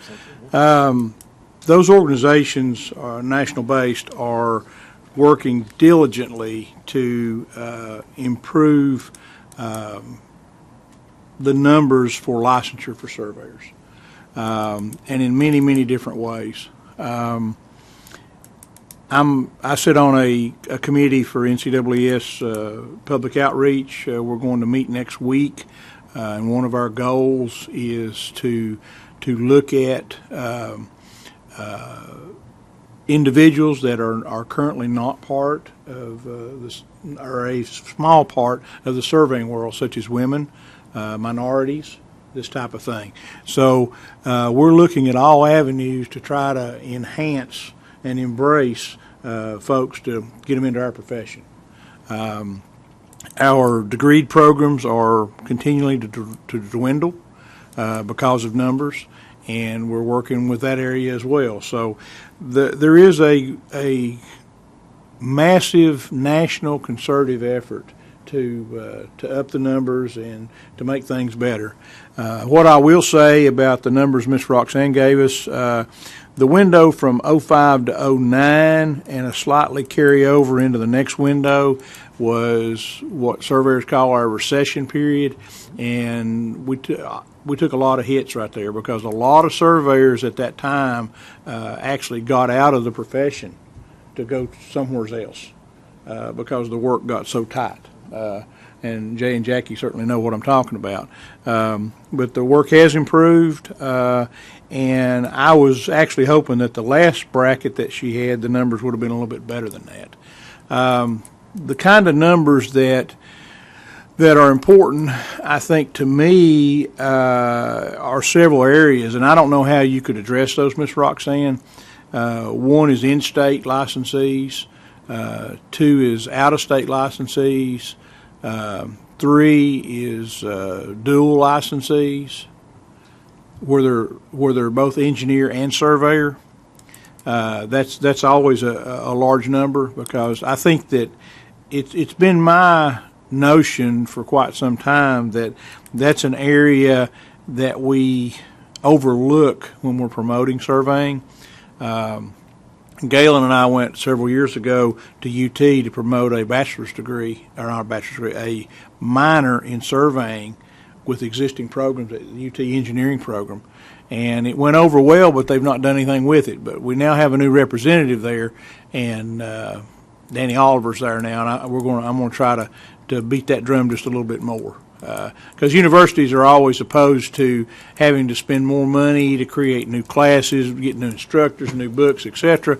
But University of Tennessee, Knoxville has the programs in place that they just need to group them properly to where it would be considered the 24 hours on our bachelor's degree on engineering type basis. So there's some ways, and that's why the dual licensure number is very important, because that comes into play in the discussion when you're trying to promote that at an engineering school. I don't know what Vanderbilt or Memphis or Middle Tennessee State or Tennessee Tech offers there that we could accommodate that scenario, but that's certainly venues that we could use. Even if it is only in the minor side, it also provides an additional path for a young engineer to where they have the option to go either engineering or surveying, or actually do both. And we all know folks that do both. Mm-hmm. So that's an area. But it's always good to have some of those statistics if they're not, too terrible troublesome to obtain. And that's also a statistic, the dual licensure is also a statistic that NCAAS looks at as well. Let me ask you a quick question. So that's a great point. The in-state and out-of-state is a piece of cake. I can do that, and I think in our new system it can actually look like a pretty cool report. So that I failed to pay attention to give you all today, and I apologize. The dual license with the engineering program, I'm thinking it through. I think we can pull that. We have nothing designed to do it because it would be based on Social Security number. Obviously, we don't ask the question at any point, but we can compare the two Excel databases, and if the social matches, you've got both. Right. And so I will try to have that for you for the next meeting. Well, that would be great. I can see where that would interest us, and I don't think we've ever run it. No, we've not. Okay. We've not. And I just think that would be a positive number for us to help deal with. Because, you begin to look at a lot of different demographic data as far as when you look at surveyors across the state, where are most of them at? Where are they at? Are they just around the big cities, or do we have a diverse enough, scattering of them? The ones with engineer degree and that type of thing. Just a lot of different factors, and that helps you determine maybe some areas of, I don't want to necessarily say weakness, but areas to actually focus on to try to improve the scenario. That's a great point. And I kind of second what Jed said. It's not that definitely our role is to protect the public, so it's not that we are looking at this, but if this is an area that to protect the public, we need licensees at least at some normal pace coming in, then I don't want us to be too far down the road and not having done anything. So that was the main reason I really did want to bring the numbers in front of us. So at the next meeting, I will do hopefully a better job, and if something comes up where you think we can go out to outreach, let us know, without a doubt. And for what it's worth, it has been quite some time since our license renewal was increased.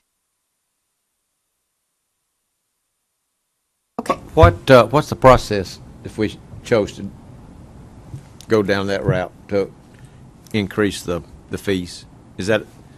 So increasing the fees would not good. It's through No, rules. I understand that, but I mean, what's the process? It would be through rules. This Through board would rules, have yeah, to okay. say that we are not self-sufficient or don't have enough to, for what we need. It's definitely not the trend now. Approving it would not be an easy task. We'd have to really prove that there's a reason for it and so forth. And you hate to hurt licensees, especially those coming in, because it would increase their fee as well as the renewal. But that would be the case. If we think we're running and not making it anywhere close to that 2-year renewal period, we can't be in the negative. I don't recall how long it's been, but generally we had been getting somebody from accounting basically to come down and talk to us about our program. I don't know how long now it's been. It's been a while, I think. Probably last year about this time. Generally, somewhere before year end, we do. And my goal would be, once we have that fiscal closure, that we can look at some of these numbers. The person that probably presented before would have been Bill Huddleston. He is no longer. He's still with Commerce and Insurance, but not in that capacity. So maybe by the next round, Michelle will be able to talk to us about it and present some bigger scope, especially when we see the 4-year comparison, right, with that bottom figure that we get to carry over, to give us a good projection and answer any of those other questions you may have. Well, it's basically the same discussion. They always tell us that they're just keeping an eye on it and Correct. that we're Nothing's okay. changed. And I always ask the same question: why can't we do it on a rotating basis? Part of the licensees, in the 1 year and part in the next year. I mean, I realize the statute says at the odd year. I realize that, and we're on biannual and some other language, but that's always kind of been the question. It's always asked. And I don't know that would in the end fix the money, right? At the end, it's Not still the same necessarily. number coming in. It depends. Right. So without a doubt, we could. I think early on when I took on the program, we talked about it. I did that with the BPR with attorneys. Sometimes it makes sense to divide your renewal folks so that the workload is spread out, but that's 22,000 licensees versus 1,200. So it was time consuming to do the renewals for land surveyors, but it didn't kill us by any point. Right. We could do it because of the numbers.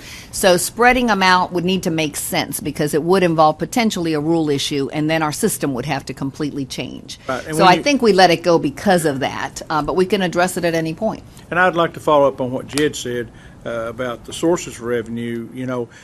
Even though we currently do not have fees for continuing education courses, some states do. Correct. When Some you sign programs here do. So I have programs where we charge for Some states that. require that. When you make that application, it gets a check of X number of dollars, whatever it is. That's a source of revenue.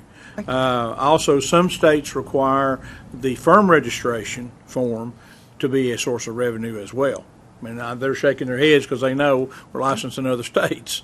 Most of them do. Yeah, most of them do. So as far as sources of revenue, without changing the license renewal fee, there are other sources of revenue if it's necessary for us to trod that path. And that's certainly in conformance, as I hear you say, with something that's already going on in the department. Well, yes, So my program. I'm several sure of my that charges. would be more palatable to the state than us trying to jack up the license fees. But I wanted to throw that out too in that discussion because I didn't think that we were necessarily limited to just our license. Oh, you're correct. Right. That is right. And again, we're Right, not out here advocating looking, that, but but- we're just discussing. Correct. Okay. Didn't mean to start a rabbit trail conversation there. Well, I think it's apologize. good. No, that's good. The other item that I've got under my topics is the PSI exam development, and obviously Mr. Lingerfeld, thank goodness, is running with this as well. Just to give you an update, so November 7th and 8th, 4 of our subject matter experts will be reviewing with the PSI staff. I think it's 4, am I correct? 4? Supposed to be Okay, five. five, and then PSI. On those 2 days to go over and develop some questions, I did want to update the board that Tony Glandorf, that you got to meet and hear, as well as Ashley, have offered their services to work on and create some of the laws and rule questions. That way, it won't be tasked to the staff. So they're going to write, before the November 7th meeting, 15 questions and the answers to those that are relevant to our statute. What is harder for them to do, and I know, Tim, you understand, is do the distractors and make sure all those things are met. So what I suggested is that they write the questions, we present them and turn them over to PSI. You all will then work on distractors that make sense and follow the how's the best way to create questions, perfect it, if you will. But that's what they're going to be able to do for us. So I think that'll be great. That meeting is near your neck of the woods, Tim, correct? So, and we did that in Knoxville to keep the cost actually down, because most of you then won't be traveling and we need to reimburse. It'll be PSI's expenses.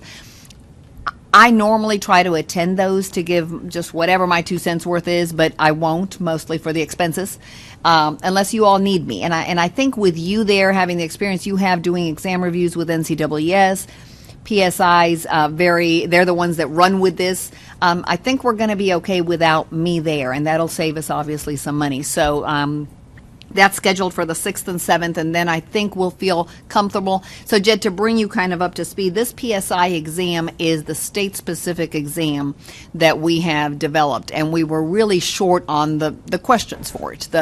Some options on better questions that require more map-driven things, highlighting, drag and drop, those kind of questions, and Tim is kind of leading that, so we should have some updates soon on. Well, I was going to Fishbowl. volunteer to be there since I live in Knoxville, but given the subject matter, I'd be exceedingly unhelpful. Thank you for volunteering, though. You can bring donuts or something. Oh, yeah. But I will say, just for the board's understanding, is NCWS uses Pearson VUE, and we use PSI, and they're both dominant testing agencies across the United States. The great single difference between the two is PSI does not like negative questions. In other words, to say, which of the following is true, and there's only one that's true and the other three are not, or which of the following is false, that type of questioning, the negative type questioning, PSI does not like. And because of that, from the database that we got from Mr. Messier, that would have been 100% accepted by Pearson VUE, we lost about 40% of our questions. So, and also the situation with Mr. Messier when he did the exam, and he did a great job, as we are all very well aware, was he had crafted multiple exams, and through those multiple exams, they had some similar questions. Okay? So, in building a database for PSI, we're having to eliminate the negative questions and the duplicative questions. Well, I will contradict you. So duplicates do not get eliminated. They clash with each other, so they're never on the same exam, but they don't get eliminated. The issue is we still don't have enough questions for them to rotate, but they do not. You have, they're called enemy questions. You have many enemy questions that vary by a word or two, but they're not eliminated. The only ones that were dropped were the negative, and for good. The reason I said eliminated is because Pearson VUE eliminates them. Yeah. Now, you can have them, you just can't have them on the same question. Part of the exam review with Pearson VUE we had to go through. Gotcha. And if we had any enemies, the enemies had to go. Yeah. No, I think we're good, and then you'll update us on how that goes as far as how many, hopefully, we have extra, and I know that's a lot of hard work, so I do want to thank you again for being just part of that. The next item before we get to our new business, and then I can kind of turn it over to you, Mr. Lingerfeld, is we did have, and I want to hand these out, we had a last-minute request to review an educational course. If it's okay with the board, I'll hand these out, and we can discuss. Maybe too much paper. You all have plenty.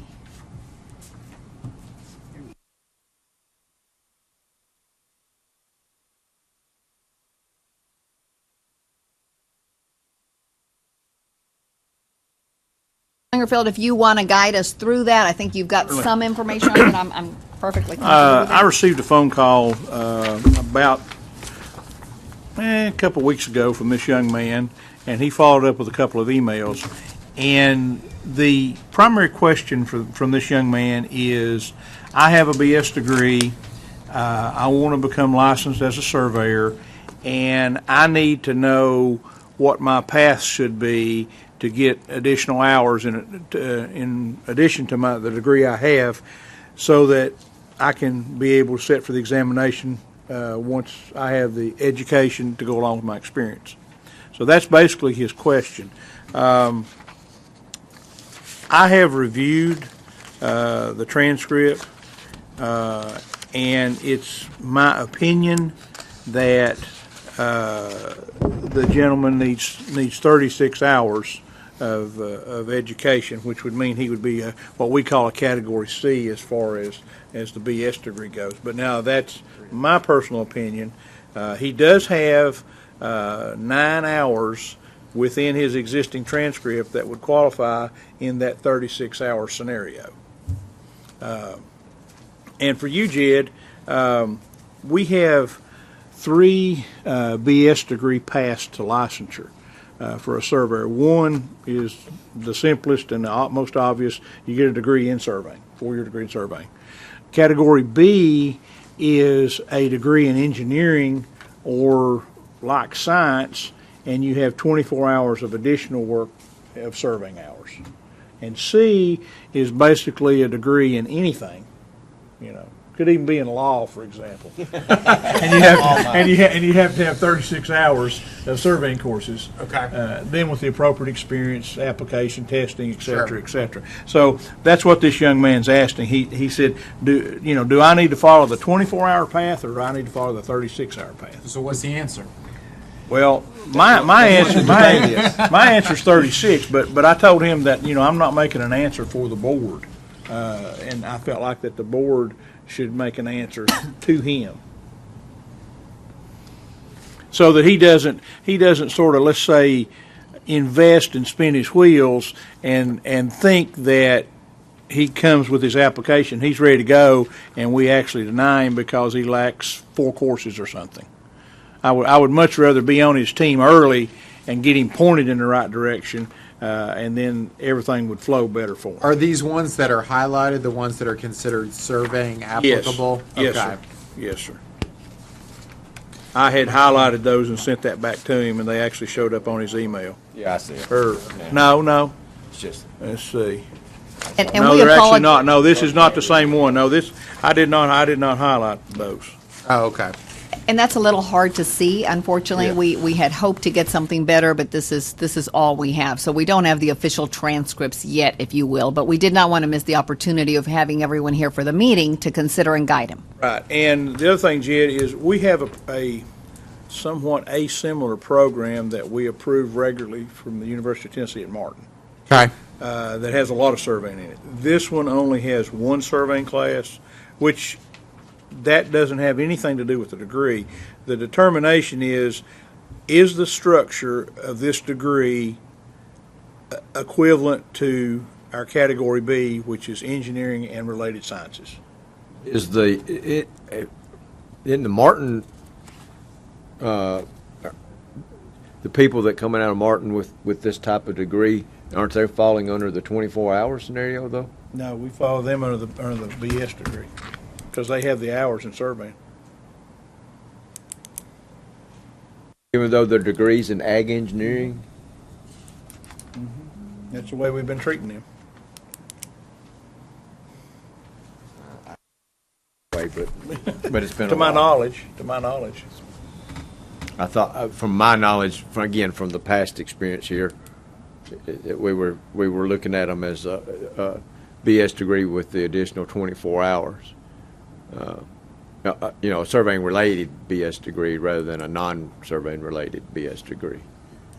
I think they. Well, I mean that's irrelevant to the question. Yeah. Get back on the topic here. Yeah. Is ag engineering surveying related, and to my recollection, that's the way we're looking at it in UT Martin's circumstance or case. Well, looking at Mr. Wilhite's request here, obviously he wants us, I think he's asking, can we make a determination if it's a category B or C? I think we all agree category A is out. We all know that. Right. So it really boils down to B and C. And let's look at the definition of B. Let's try it. I want to help Mr. Wilhite here. Let's see if we can get him under category B. And it's clearly describes the requirements here as obtaining the baccalaureate degree from a science, engineering, or technology curriculum. All right, I think we're fine there. Of 4 years or more, but it has to be related to the practice of land surveying. That's the key here. Is his degree that he's obtained in, was it agriculture? Yes. Agriculture. Yes. And if I understood Tim, you said there was one course One course in surveying. in survey. Yes. All right. Yeah. That's the issue right there, I think. Again, I haven't gone through this course by course, line by line. It's a little difficult to read, It's on honestly. page 3 at the top. Right at the But top. he has one course in surveying. I would struggle to define that as a degree related to the practice of land surveying. I struggle with that Correct. if it just has the one course. And I agree. And I think the difference is that the UT Martin degree is ag engineering, not just agriculture. It could be. And I'm this not one is familiar with ag- Martin. So, Yes. Agriculture with an Yeah. emphasis on engineering technology. Right. so with that, And they I'm- do provide, as you said, a number of Right. surveying classes. So, I mean, not going in depth, course by course by course, I trust in Tim's assessment here that there is only one course here. I'd struggle to make that a category B. I'd have to rule that this really falls under category C with the 36 hours required, which I think is similar to what Tim And he would, suggested. and here's the other side of that.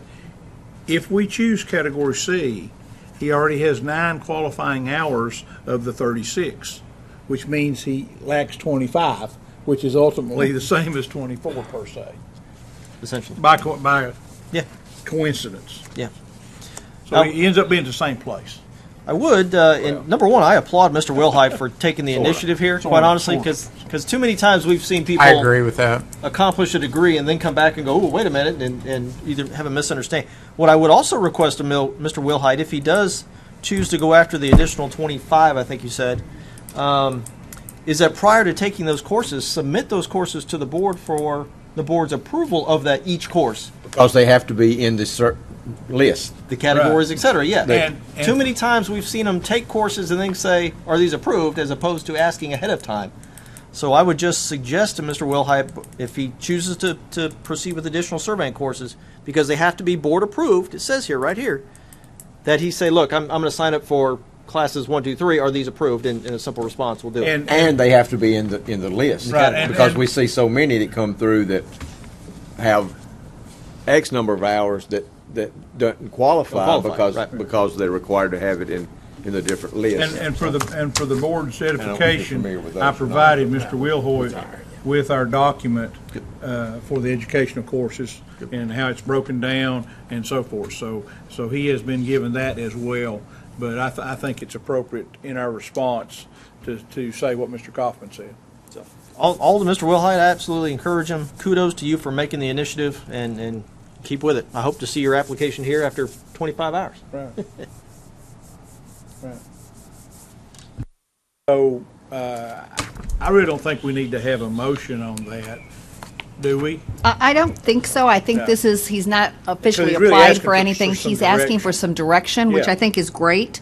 And because we've communicated with him through email, I think it'll be very easy for us to craft an email, point him to the website if he wants to hear our discussion, and that's live, always streamed. And so he'll be able to still hear it and see it, but we'll let him know that the board has determined that he falls under category C, that he has a degree, but because it is in something other than land surveyor or engineer or the like, he is short 36 hours. It appears we've evaluated the information, and he is only short 25. The board is more than happy to review those before he takes them if he would like, or make sure that he looks at the statute and takes something that falls in line. Okay. That's great, and I to anybody that is listening, I hope that if you're going that path, that you will ask us, and we'll be more than glad to help in that scenario, because we want more licensees, as we've discussed. Fantastic. Perfect. Okay, so I think Chairman Lingerfelder, I'll be able to turn it over to you. I think our next item on our agenda was board outreach topics, firms registration, and PDHs that you wanted to discuss. And maybe we have, I'm not sure.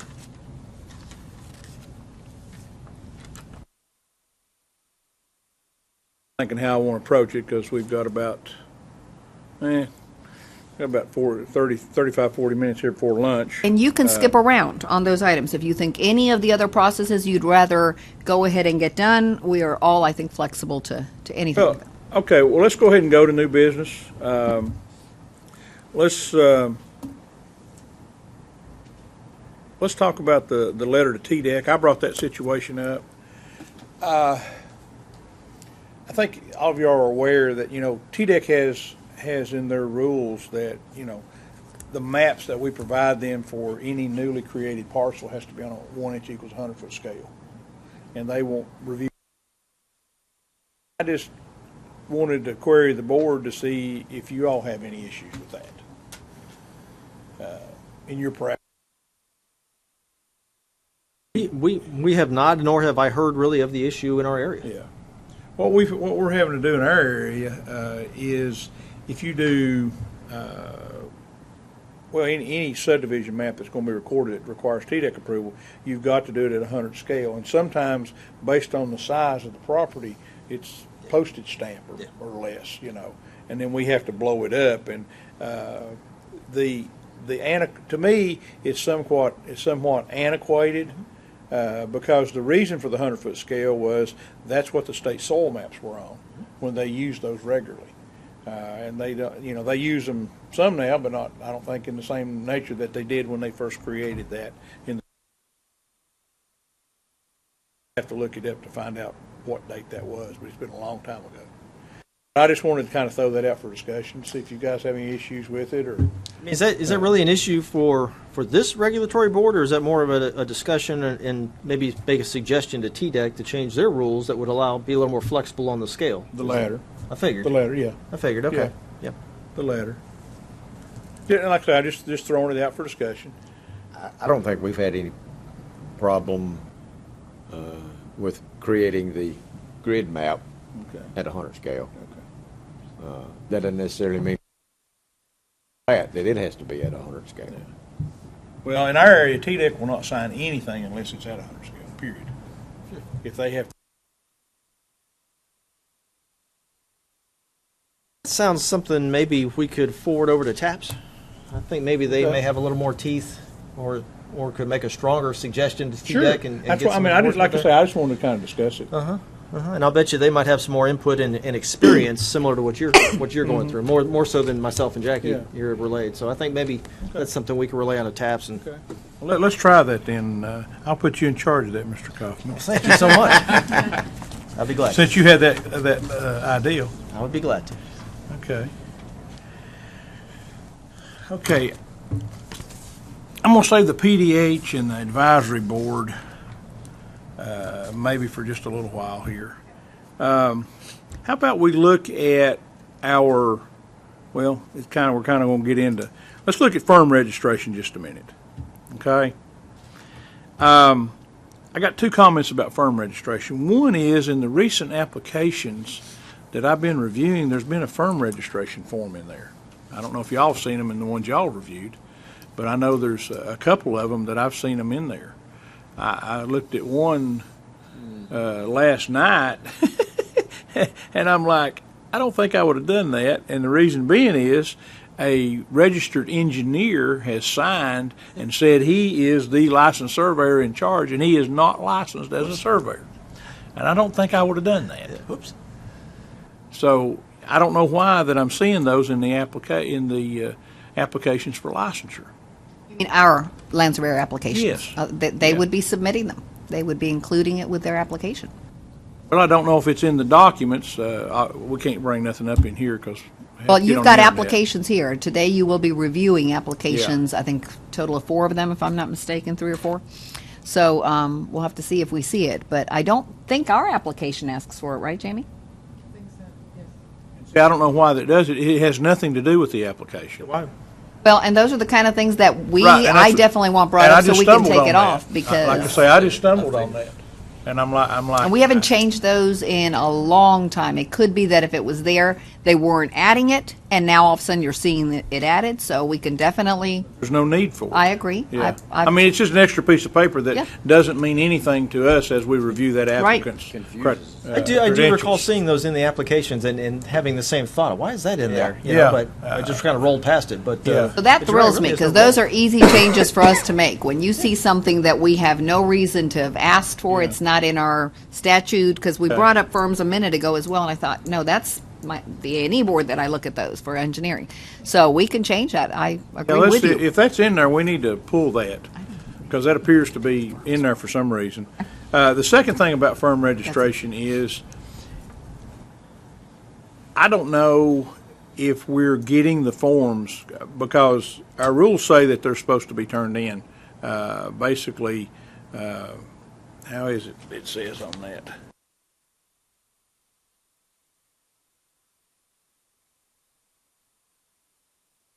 Conduct.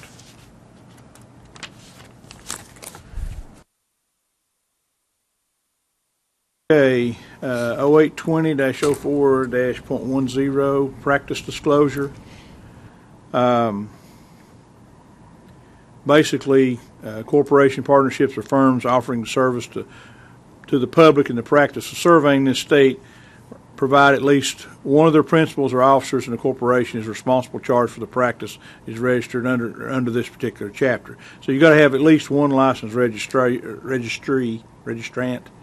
And our rule does not say that it has to be submitted more than once. In other words, you submit it one time. And all it does say, it says, shall advise the board in writing within 60 days of any change. So in other words, for example, if Jay Kaufman was surveyor in charge for Allen Hoschel, Memphis, Tennessee office, then he only has to submit that once. And my question is, are we getting those, are they being submitted? I mean, it's a requirement, but are we getting them? And Not as often as you would think. Not as often as you would think. If they change, jobs, they need to submit a new one. right. We're not getting those as much as I would think. I think people change jobs more than I'm getting. If they decide to go as a sole proprietor, from working for a corporation, they need to turn in a new one if they're a sole proprietor at that time. I'm not getting those in like we should. Well, my suggestion, and that's all it is a suggestion, is when we do the next renewal, is that we do sort of a across the board and say, hey, everybody needs to submit one, and then we can kind of see where we're at. Now, obviously, if, for example, if you're a land surveyor and you work for TDOT, and they have 60 land surveyors that work for them, chances are they're not going to be responsible charge in their particular office. There may be somebody else that is. But so you're not going to get 11 or 1,070 firm forms. For example, I have 3 surveyors that work for me, but I'm basically the responsible surveyor in charge. Okay, so that would be 1 out of 4 right there. So you're not going to have that many, but I think it's pertinent that we get the registrars to understand that, hey, look, you need to fill this form out, and that form should, and it's just a very brief thing, and that form should say on there that if you change in 60, you got to notify the board, because we're not asking them to do it every year. This is one of those that you tend to kind of forget about. Not that it's any less responsible on the registrant. He is responsible for it. Don't get me wrong. Right. But it's one of those that you kind of tend to forget. That your license renewal every 2 years. It comes through. You expect it. You know it. Haven't renewed in a while. What's going on. But this is one of those things where, like for instance, I've been at the current firm for over 20 plus years. I've done it one time. I don't have to change it. Rules say I don't have to change it. I haven't changed positions. There's no other surveyor in charge but me. I'm good. I hope. Check on that. So easy to forget. So I get that. But, Jim, you bring a great point here. We're in a time of economic boom right now. People are changing jobs pretty quick, left and right, jumping around.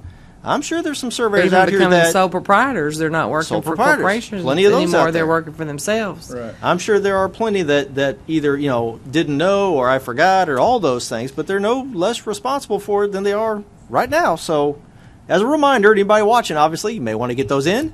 But great idea at the renewal time in 2019, either just put in there as a reminder or somehow. But I'll bet you there's quite a few out there that just didn't know or forgot. I would think it would be beneficial to legal in a case.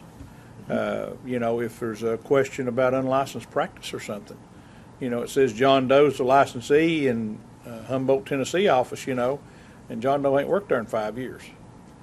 Well, who's been signing the maps or who's doing what? Like I say, I could see it a plus to legal as well. So I'd just like to make that suggestion. Absolutely. It And gives us that way, plenty it of time. sort of cleans up the whole scenario, which is sort of what we're working towards here, I think. Yes. Is to have a good repetitive system and have it clean and moving forward. I know we're sort of jumping around a little bit, so Fine with that. I think that makes perfect sense. before we break for lunch, let's go to the continuing education reporting form. I think it's pretty straightforward in my mind. And you all have it in paper as well as on your iPads. It's the last item, page 27. And I printed it in paper, so also if we don't perfect it today, you can take it home with you, because we have plenty of time to put it back on the website and do with it however the board wants to treat it, considering what 2019 renewal will look like. Okay. The PDH scenario, we'll get to the discussion about how to audit, number of audits, and all that kind of thing. But since we're changing our methodology, we're basically don't need the vast majority of this report. And I brought it up to Ms. Roxanne. I wanted to discuss it from the standpoint of how much of it do we need. For example, on page 1, it's my notion we need everything above the chart, basically. And there may be some wording changes there, but I didn't really grab anything in particular. I do have a question. Is there really any need for Social Security number on this? That seems, a lot of people are really hesitant. No, and if your license number is there, that is all already we got it. really Okay. need. Okay, We good. don't Let's want eliminate it. it. I'd feel a little more comfortable if we Scratch could that, remove yeah. that one. That's good. And what about the date of birth? Do we need that? No, license Really? number We've is got it. that. Right. Okay. I think the rest of it I can understand. A little redundant with phone numbers and email, but those do change, so I'm good with that. Place of employment, county, I'm all good with that. But yeah, if we could get Social Security date of birth off there, I don't think there's a need Okay. for that. And that Good. can be sensitive. Okay. And it addresses the newly registered surveyor, so that's good. Yep. And of course, page 2 is automatically out because it's just a chart. And then page 3, of course, what's at the bottom is fine. We want to make sure everybody knows Miss Jamie. But this is the guts of this now form, and what I'd like to do is to get it all to one page, if we can. If we can take where we started on the page 1 and take what of this page we need to go with it, and then that way it's just basically just one signature by the surveyor, and we move on. Okay. I think somewhere we need to stipulate that they're attesting to the fact that they have 30 PDHs for the prior biennial period or whatever. So remember that, although we've got this log, and I want to kind of, I think in my mind, understand why I think we need the log so that they have a place to record the different courses that they're taking during the 2 years, is my thought. When they go online to renew, they're going to attest online. That's a statement that's already there. You all already did it when you renewed in 2017. So that attestation is on the online system. It's not a form. It's the online system that looks much better than a form. It's programming. You're going to attest to it. Legal has proved the language. But this form, if we claim we still need a form for them to track their PDHs, they're just going to scan and put it in or keep track of it throughout the year if they need it. I mean, the online system isn't going to ask them upon renewal for their CEs anymore. Unless they are audited, we're not going to ask them for it. So this is for you all for us Okay, to well, then decide, what do why we do we need need this the for? form? Okay, then, and that's fine. That's Okay. why I want to discuss Yeah, it. Then, yeah. Then, because I didn't know how you were going to handle, the reason I addressed the form was I didn't know how you were proposing Right. to handle what was online. Right, right. So So we could actually eliminate the form. I assumed that what individuals in the industry used the form for was to complete it as they went along through their renewal cycle, to not forget that they took some or didn't take them. If that's not the case and they're keeping them, as we addressed when I was at TAPS, like you do if in case you're audited by the IRS, you're keeping somewhere in your office drawer what you've taken. Then this form would be obsolete, because when we renew in 2019, the question's going to be when you log in and you see your address, make changes as you go through, it is going to be, have you completed your continuing education requirements based on rule, and it's going to cite the rule. And you will be attesting to the fact that you've completed it. That's going to mean, as of today, once you click yes, I have, and then at the end, I attest that everything I have done on this form is truthful and all the wonderful legalese to it, then don't go take the course next week, because you just signed that you've already taken it, or stop the renewal and come back to it. We don't need to know which courses you took at that time. We don't need the scanned PDFs, none of that. When we audit it, and we're going to put a statement as well, part of the 2019 renewal process is going to be to audit a total of 5%, 10%, whatever we decide on today. Until then, we don't need the documentation. This is, your ethical obligation, however we state it. Okay, let me throw this out. And Sure. We're going back towards where we're going directly, but it seems to me that in that scenario, the gorilla in the room would be, how are we going to deal with carryover hours? I mean, I realize that the registrant is simply attesting that they have their hours. Correct. Okay, so is that battle going to be just between the registrant upon audit?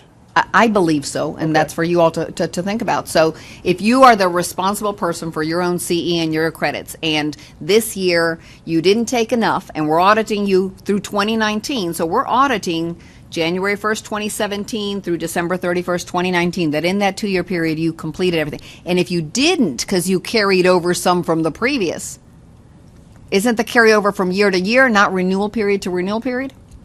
Renewal period to renewal Okay. period. So if you believe you carried over some from the previous period and you got audited and you provide those, we're going to have to make sure that you didn't include them in the previous renewal period. It's the same, you're talking about from year to year, but it actually, now that we're in the 2-year renewal cycle, you go from renewal cycle to renewal cycle.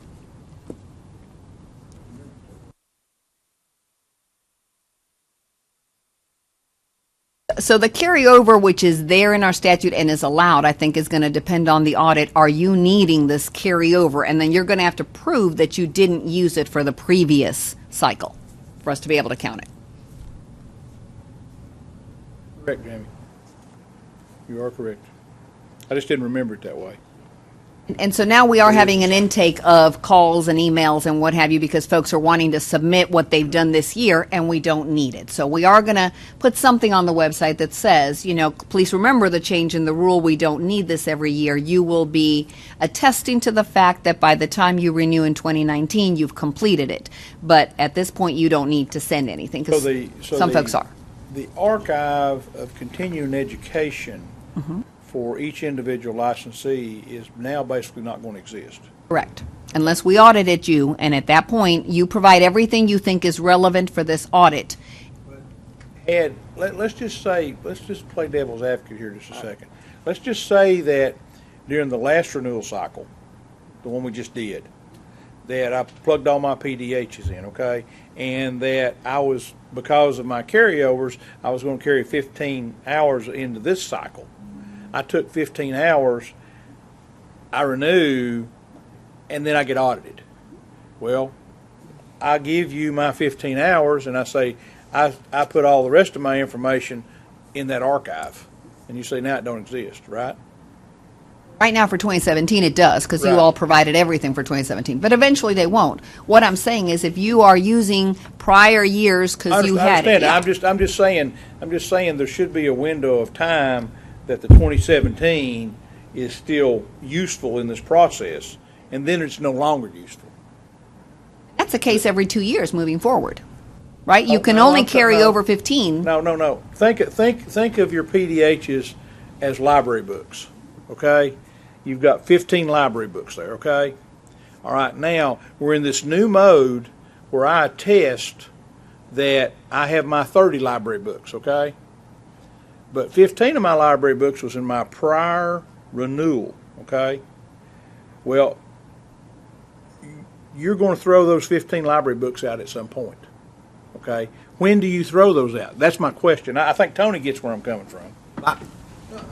I'm going to ask a dumb question here. Is since we're going to the renewal and attesting, and we are not keeping records, No. You mean the office doesn't need the records? right? The Okay, office, yeah, does, thank the you. office All right. is More not. understood. Correct. They're not being turned in yearly.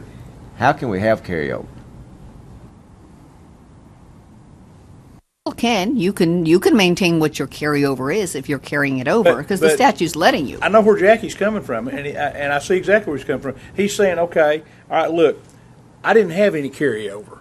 I had none, okay? But I get audited. I only went to TAPS, and I took 15 hours in 2019. I go to renew at the end of 2019. The only thing I've got a certificate in my hand for is 15 hours. And I'm going to now tell you that, hey, those other 15 hours, I had carryover. Prove it. You can't. It's on the respondent. It's we on the have It's on the that. respondent to prove it. It's not on the board to That's prove what it. I keep saying. You still Yeah. have to keep track of that. Right now, we might have 2017, but moving forward 10 years from now, I understand that. it's up to them to have anything they may want to use. I'm saying that archive that we currently have, that's got everybody's PDHs in it, is technically going to end and go away. That file's going to be deleted. No, it won't be deleted. It won't be deleted. Okay. No, It won't never. be deleted. But again, it's your responsibility Yeah. to decide to keep everything you had, and whether you use it from the 2017 and pull it over, or you're going to need it in the 2021 renewal possibly, that's on you. And we just need to see, okay, if you carried it over, then what did you have in that prior renewal if you're carrying it over? Because See, what I think we're going to run into, in the spirit of where Jackie's at, and maybe where I'm going, is they're going to say, well, I registered all my courses on that online thing that you all had when we renewed, and I don't have any paper to go with it, but I registered all of them right there. bad. I mean, at this point, if we audit you, Okay. you do. Is What does that- the that's why you IRS see say it was too when bad? Yeah, but when the but- IRS but audits when you? Do you audit, say I don't have you're- anything? I'm sorry. Yeah. when you audit, Good point. when I mean, we that's all audit that- someone, it's only for that registration period. Correct? Yes. We're just auditing that period. But if you carried over, we just need proof that you did. Where is your carryover that you're wanting to use? Again, But technically, But- they could use the same hours that they Exactly. got approved in the prior period. That's where Jackie's going. Exactly. And well, I no, agree because with then you. if that is the case and you're carrying over, you're going to need to prove to us that that period had the right number of hours. If you're Then carrying you're over, auditing more than just the possibly period. if you're carrying over, yes. And again, just like the IRS, you're not getting rid of your documents. Now, when we go to audit you the following period, we're not going to pick you because we're going to audit based on your license number, whether it's even or odd even. So you're not going to be audited back to back. I have some questions. Well, we're getting Well- in- Okay, go ahead, Jack. Go ahead. You've been talking for 30 minutes now. Go ahead. All I right. apologize. So, why are you moving away from this online collection of certificates? The main reason is the time consumption in absolutely getting every credit, needing to review all the credits. Their statute is very flexible on what they can take. I mean, they get PDH hours for watching our meeting. And so with some of that flexibility, and many programs that are much more stringent still do the audit piece. So the thought was to kind of save some manpower hours and not require everyone to call or ask or email 10 different certificates. The renewal process is time consuming when we've got to enter their certificates because inevitably they'll forget to enter it. They'll email it, fax it. That's really the goal. Okay. And this program has a statute that's allowed us to do it all the time. We were moving in that direction. Many of our board members said other states have been doing it. So what are your other states doing it? And if the key then is get rid of the carryover, do we think about it? But in that frame of mind of other states have been auditing now forever, we're among the last. This was a great point and a great way to save manpower hours and renew faster. Is the other boards that you facilitate, are they doing the same kind of things for theirs, or? You don't Okay. submit a thing until you're audited. If you're audited and didn't turn something in or missed it, we open a complaint. The carryover hours are the situation, which to me, if you're using carryover hours, you need to prove that you didn't use them in that prior renewal cycle. I think what primarily Tim and Jackie have said is all accurate. There will be problems and people who slip through the cracks and probably just straight up lie about their hours. Recognizing that if this is still the move to make, we probably should just make it anyway and recognize there will be problems. But given you know that there won't be any perfect system, I'd say we just should probably just go. How hard is it to just eliminate carryover hours?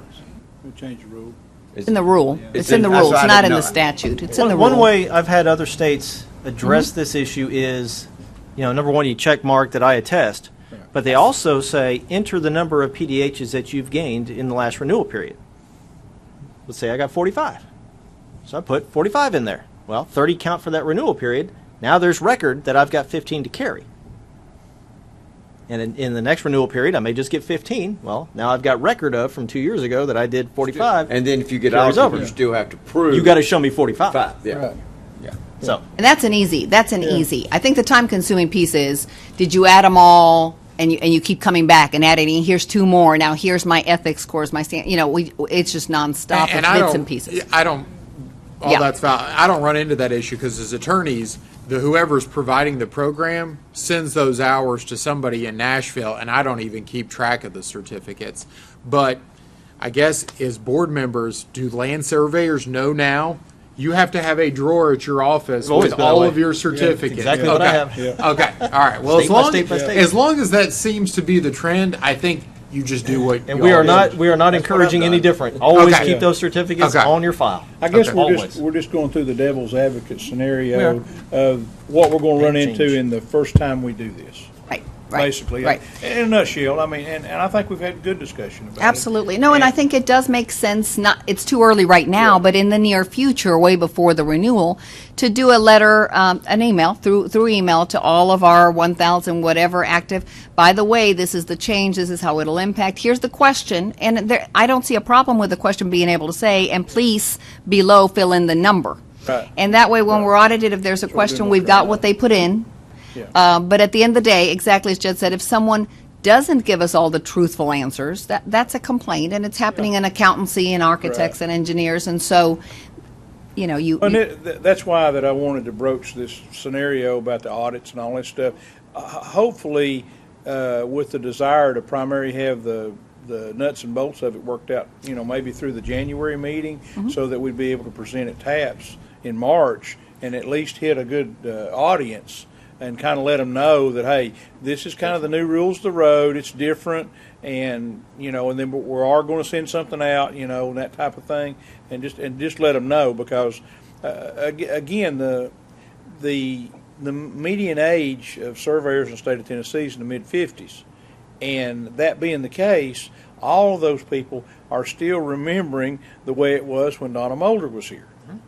And Donna held everybody's hand. That was her job, and that's what she did. She did a wonderful job at it. made cookies, I'm pretty sure. That's exactly right. I don't That's exactly right. But I mean, that was just the way that it was done, and it's drastically changed in our world, and that's fine. That's fine, and it's just the information to that demographic group of the surveyors in the state of Tennessee is critical. And if you That'll save you all a lot recall, of time. we did already at the March TAPS meeting, because I went and spoke, and Laura Martin came with me, so we have already told the TAPS group at one point already that the decision was made to do this audit and why and so Just forth. as they register late Yes. for the last day, they didn't exactly always all hear everything you told them, even though you did it very eloquently. No, I agree that informing them in advance of is urgent, and right now, because we're close to year-end 2018 and we're getting those that have not realized that the rule has changed, they're starting to submit them. So in the next month, we are going to post something online that says relevant to, pursuant to, and we'll post it and let them know that in 2019 it'll be based on audit. Let's address the percentage. I mean, we can go as low as 2%, which I think is too low. 5% may be a good medium. 10% audit. It's completely at the board's discretion. Let me ask a question about that.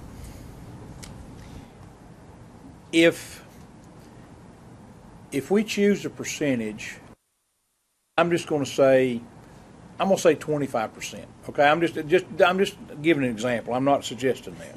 JB's If over we- there. If we, well, it's 100 right now, Jamie. You just got a 75% break. If we chose 25% and we only reviewed in the first window after that, let's say we only reviewed from January of 2020 to June of 2020, we did that 25% in that window and went through all of them, okay? Just an example. It's off the wall, I understand. By the time we got every licensed surveyor that was on the roll at the end of December 2019, it would take 8 years to have audited every surveyor. Now, am I wrong? If we did 25% per biennial renewal period, it would take 8 years. So, It's not a random selection, but I understand where you're going for argument. yeah, I understand. Well, I just listened to what she said earlier. It was even and odd, was what I think I heard Miss Roxanne say. So, you're looking at going from 100% audit to now 1 and whatever in 8 years. And that's, And if you go down, and as you go down the ladder of percentage, that window of time opens up to where you might draw the lucky straw and never get audited in the next 30 years. so the question is the goal for the board to have everybody audited? Because I don't think the IRS hasn't audited me. Not that I mind if they do, but again, they may never audit me, and I've been paying taxes since I was 15. So, Don't say that too loud. but but it's one of those things that is the goal to audit everyone, in which case then our number would really need to be high. But if it isn't, 25 is still too high because those programs that are doing, I just was making. But is that the goal? scenario. Do we want to audit everyone? That's the question I had running through my head. And my answer particularly is no. That is not the goal. I agree. The goal is not to audit every registrant over X number of years. That's why we make it a random selection of a certain percentage.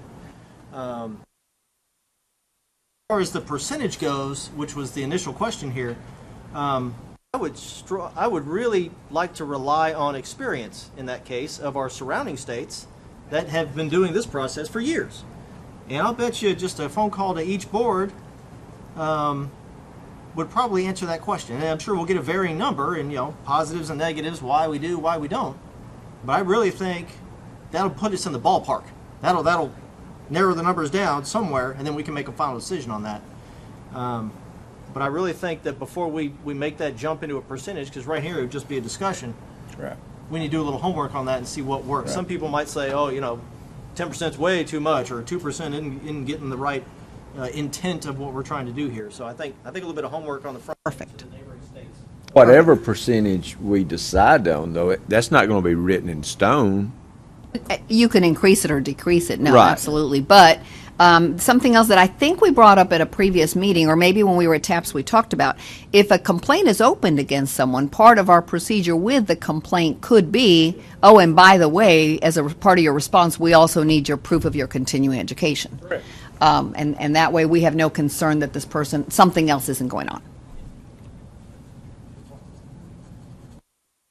That's something administratively we can handle? Yes, The yes. contact And with the actually, survey board? Ashley and I will talk about it. She's doing something a little bit similar as far as researching neighboring states. So we can ask around and for the next meeting, let you know, or put on some type of a graph, here's what our immediate neighboring states, and that's easy. We're not looking at the entire country.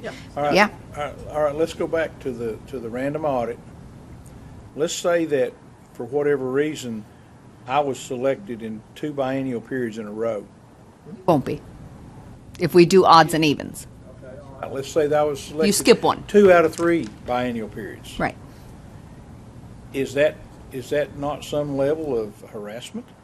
Not if it's random. Our system can actually randomly do that, and that's what I would like. I I mean- would I like mean, no one to touch it. Okay, but that would be You're possible. unlucky, Oh, but absolutely. not You're unlucky. harassed. Yeah, And I'm again- unlucky, but I'm not harassed. Pretty sure the same thing would happen in other audits, including, I go back to the IRS. I so just was that's- wondering about I guess that was more of a system question. It's a system How the- mathematical. How the system, Yep. if it has its, I can't think of the. Algorithm. Algorithm, Yes, that's sir. a nice word, thank you. Yes, sir. If its algorithm works to where it's probably not going to select you that often.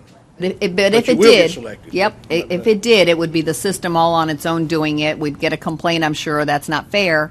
but you still were selected. And the goal is you renew by the end of the year. Obviously, there's a little late period where we charge the penalty. So we would wait to a point to where at least 90% or 80% of the people that we know are going to renew are going to come through so that we have the vast majority done. And then again, as a board, you can decide, Roxana, don't do it until May, or do the audit in June, whatever the magical number is. And maybe not. Maybe we want to do it based on the people that renewed early, catch the 10%, then they'd be dropped. Then the next folks that didn't renew until April catch and do the same percentage. So at the end, you're still doing the same number, just depending on how late or timely they renewed. And we can do that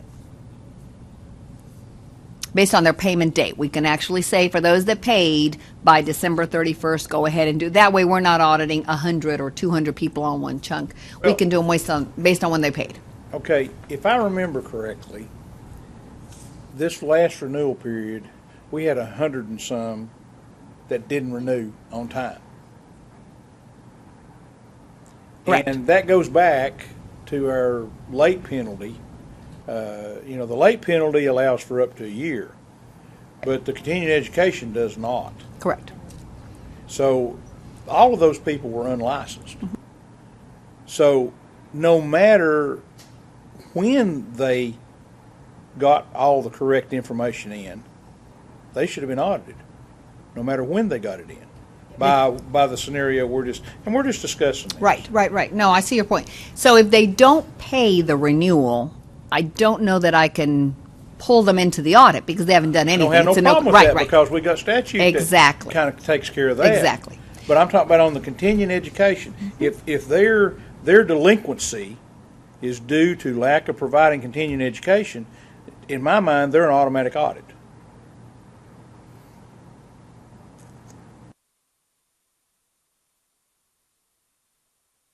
In other words, at December 31st, 2019, I send my money in, but I do not attest that I took any continuing education. Don't attest. Your Don't renewal get is not, I'm not sending you an updated, it's an incomplete renewal. Probably doesn't process the payment either, does it? Probably That's not. a good question. It's not complete. It just doesn't come to us But as you a see, complete item. That's our problem. That's our problem. That's the one I'm trying to wrap my arms around, is I don't want to have another list that's 100 and ever how many people after the renewal date. But I don't know that we can We force can't- I mean, I everybody to realize we renew can't do timely. anything about money, Right. but continuing education, I think we can.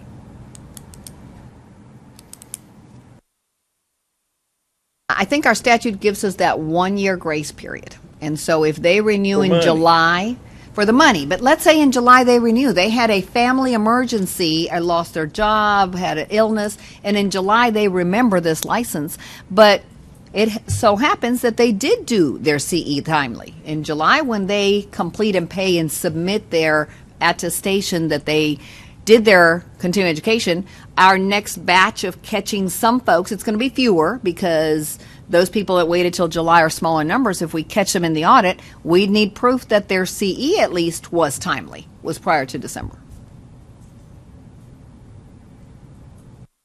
I'm just trying to figure out a way to deal with all these people that we had in that box. But you mean today, like the complaints we opened, or? No. Okay. Just the delinquents, whatever you want to call them, the lates, delinquents, or whatever. You're always gonna have them. because you've got several scenarios. You got one that doesn't do anything, right? No money, no PDH attestation, no nothing. Then you've got one that pays money but doesn't do anything about their PDHs. And then you also had them, and Jamie can correct me if I'm saying this wrong. You also had the ones that did PDHs but didn't do money as well. Now the money we're controlled by statute. It says if you're late, you have to do this, and the way I read that statute, if it's strictly money, you're still licensed for that 1 year period of time. You're just late or in arrears on penalty money. But when it comes to PDHs, we don't have that same luxury. If they don't attest or present or whatever their PDHs by the end of the renewal period, they are not licensed, in my opinion. Or what you also said is we have to automatically audit those folks to Yes. make sure that they Yes, did and no do matter their what they Cs. do, that's an automatic audit. No matter what percentage I we get that. choose, Those people are separate from that. those people are separate as well as the people that are in the complaint scenario. Those are totally separate. Those are totally separate, and I think they should be looked at that way. That's the point I'm trying to make. That should be then as part of our education that we're talking about doing at TAPS. Yes. That they realize that, hey, when you renew, if you don't attest to your PDHs, you will be automatically audited. But can you do that? They can't do that, so you have to attest. So your renewal's incomplete if you didn't check on the box that you attest. It's incomplete. You need to go finish taking the CE. You need to make a decision because it's an incomplete renewal without attesting to it. Is there any additional cost to auditing all these new people in the budget? Oh, no. So the programming behind that will not be anything additional. Actually, it's It'll be saving much us a lot of simpler. money. It'll save us. Saving. Okay. Yeah, yeah. Yeah, because we're going from 100% audit to something less, whatever that is. Gotcha. But it'll be minuscule compared to 100%. Yes. So when we renewed in 2017, because we were renewing roughly, not all at the same time, but at close to Christmas, we still had over 700 that hadn't renewed. Maybe it was even higher than that if I'm remembering our reports. It was pretty high. So at that point, we had to pull staff from other things to open and touch this. So hopefully with this piece, we won't. We won't have to pull anyone. One person can handle it. And I get what you're saying now. I think that's a very good point that once December 31st ends and we know we have 100 people still pending, because we will, as those 100 renew, they're an automatic audit because we have to know at that point that they really were timely on their CE because they attested that they were, but were they? That's what I'm saying. Yeah. If they're going to know at the end of the year whether they have renewed and attested or not, and if they choose to go into the penalty phase, then they need to know or realize, hey, you're going to get audited. Yep.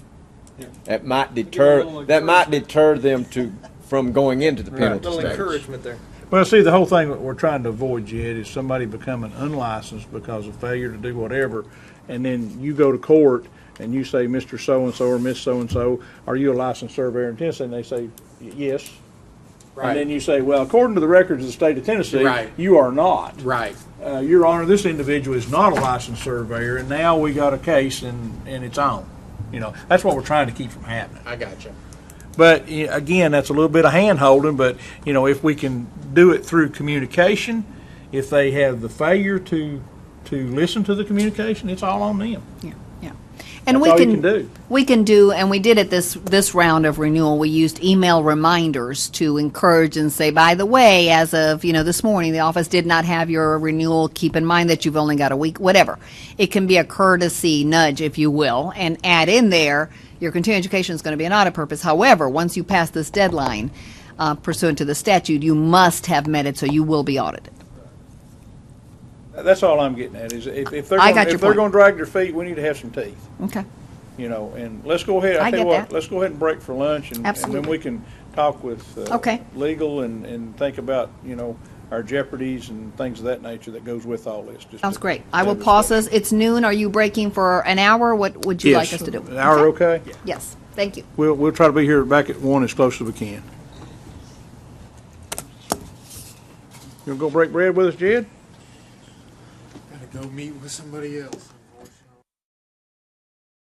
Blow out. Yeah. Oh, was it a 1 versus 4? Oh, it's not playoffs. This is last game of the season.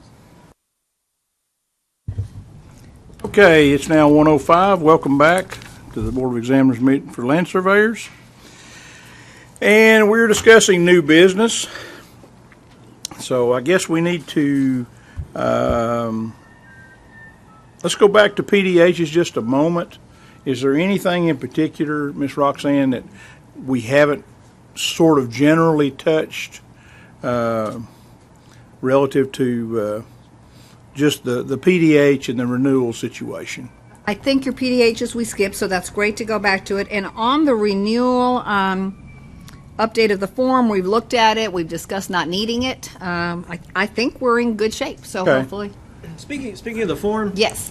Is there possibly we could scratch out the title and just rephrase it as the auditing reporting form? I mean, audited. Here you go. And we could. So if this would serve as auditing, we're going to have legal make sure to look at that so-called audit. We can do it like this. We can do it like a letter. But yeah, if this would meet that, then that will be perfect. There's no reason to reinvent something. I'd still like to remove those two items. Yeah. Yeah, we've got it. There's never a need. We actually have one other item relative to this. It's audit procedure, time limits, and noncompliance. I generally spoke about that briefly before we left. We'll make that kind of brief.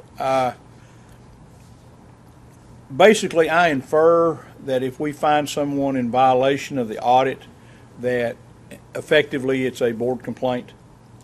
Is that correct? That is correct. Okay. That is correct. And it would be an administrative complaint. We would open it if the board needed to review, or if we got, you brought up some good examples of individuals that take very good courses that they forgot to get approved. And if we see those, we would bring that before the board and say, this is what they submitted, it isn't approved, and go from there. And that could be a letter of instruction on how to handle it next time. Can we have a procedure to where we can address that without having a meeting? So, for example, let's say we have an individual that falls in that box and it happens 1st of February after our January meeting, and we're not going to meet till April again. Could we have a procedure where maybe you disseminated the information to us and got some type of nod from us that, yeah, those courses are okay, so that that individual doesn't have to wait from February to April? Absolutely. And I think that's the last piece that we haven't addressed, is how do we want to treat the education piece? And keep in mind that you can always give me the authority to review certain things and approve them as long as they meet ABC, and I would stick to those guidelines, and if it meets it, it's out the door. If it doesn't, it comes back before you. Or through email, get them to you. Obviously, I think clearly number one is anything that has a CER number. Oh, yeah. There's no need for us to look at it. We've already looked at it in Correct. a way. Absolutely. So I wouldn't have any issue with that. I don't know where else we go from there.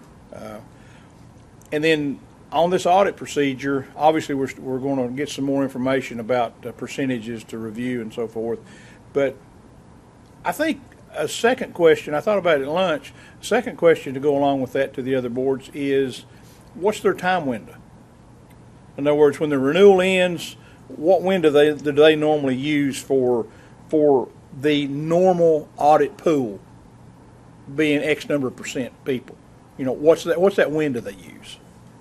I think where we may be unique is that our statute that says your CE has to be active. You have to be current with your CE. So that window is really nothing after the expiration date, if that's the case.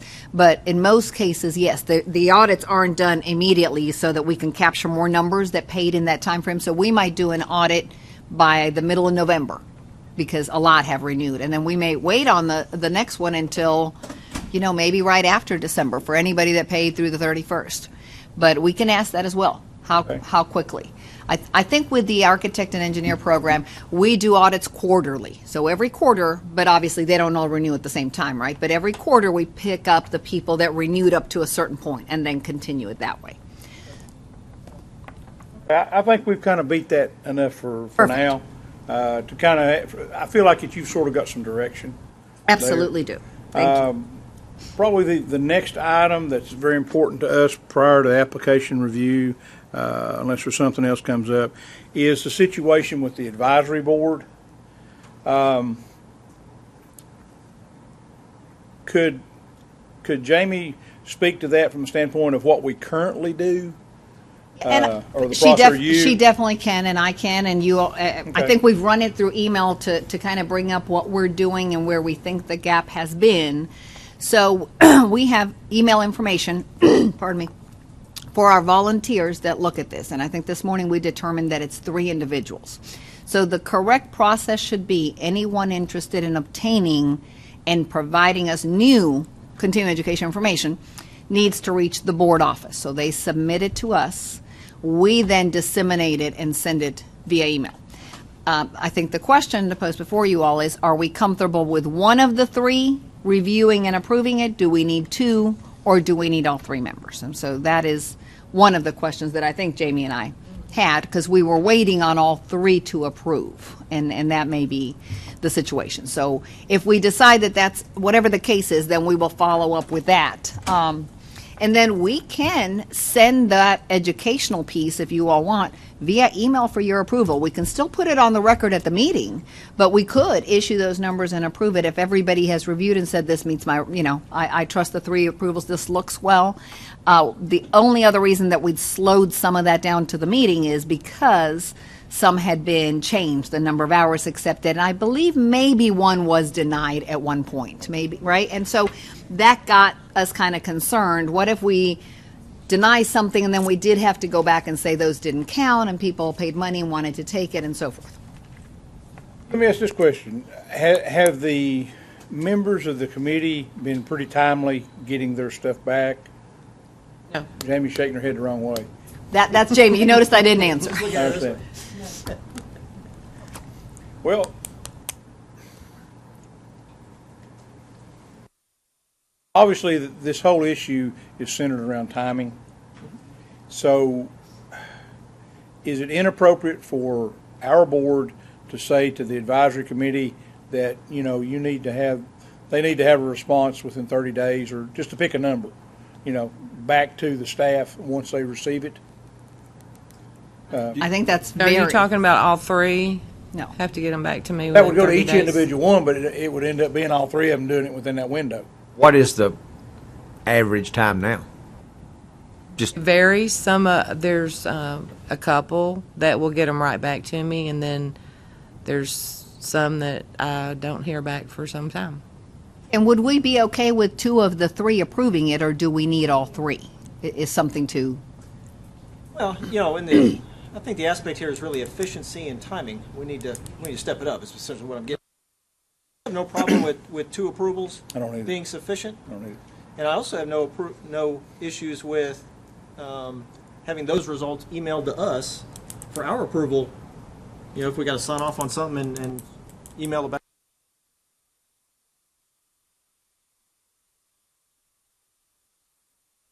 4 months just because of exactly the window he fit in. Exactly. It's just, and they don't know that. Right. In a relative scale, this is somewhat minor compared to some of the other issues that we deal with. I really think we need to want to be able to pay it the attention it deserves. I certainly don't want to slack on that by any means.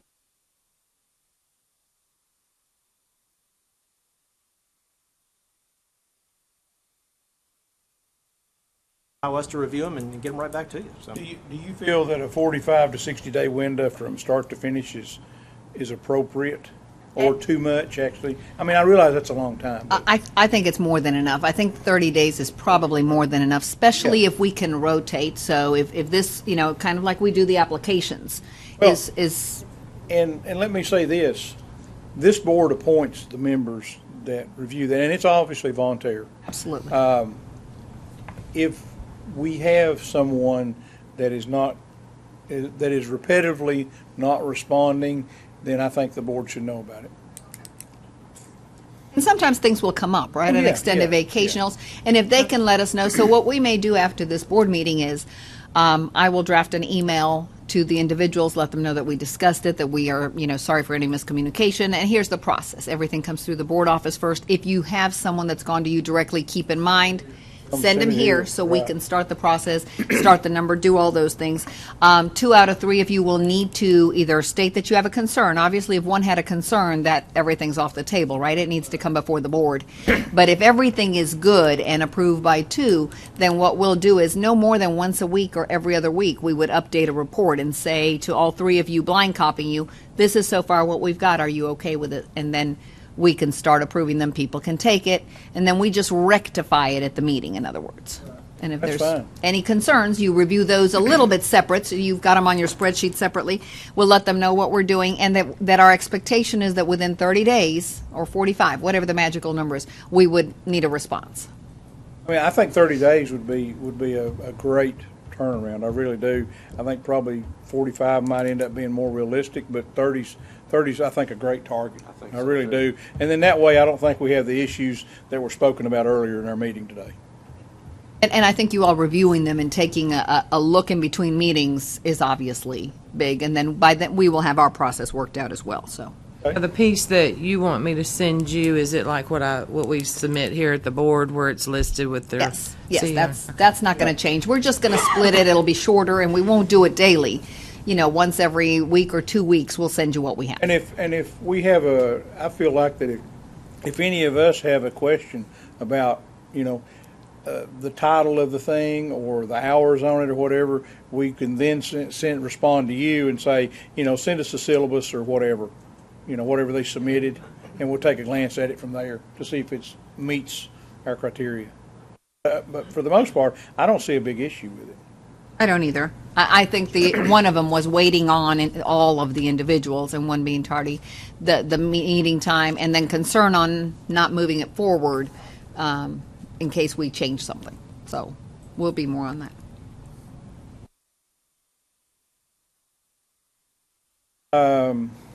Any other new business? If not, I think you've covered everything, unless we want to head back to PDHs, and then we have applications for the board to review. someone ready, we can go ahead and start on the applications. Yeah, absolutely.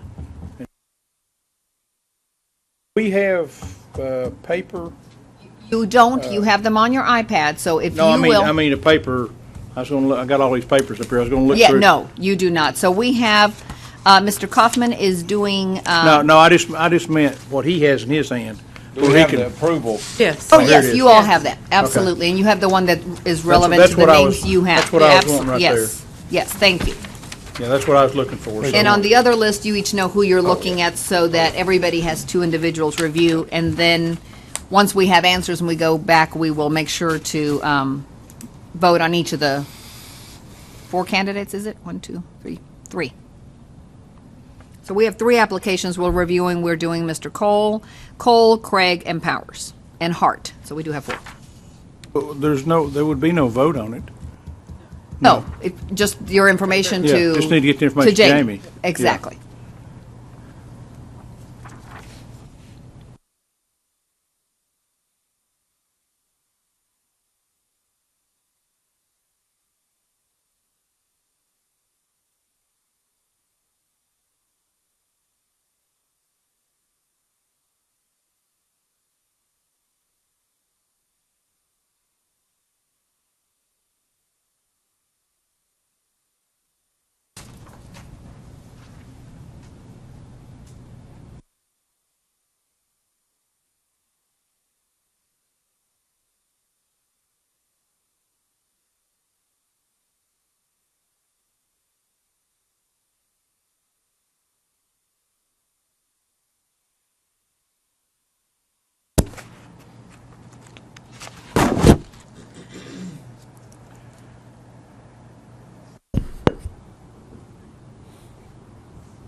here.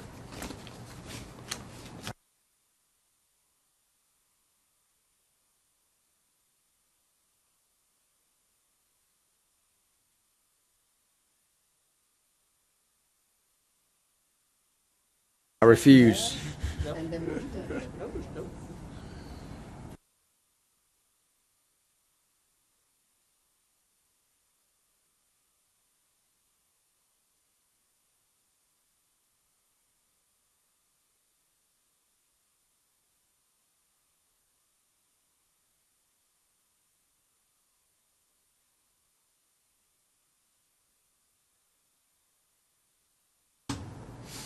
If I get quite a bit of references, I don't approve. I defer.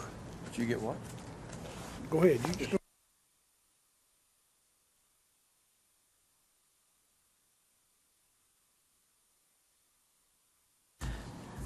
Oh, I've looked at this one.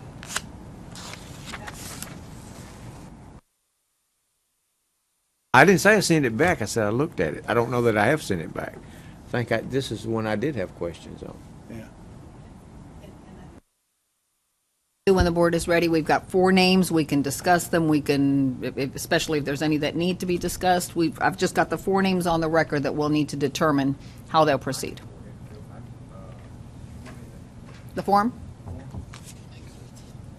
Got one, Jackie. You can have mine, because I didn't give it to her.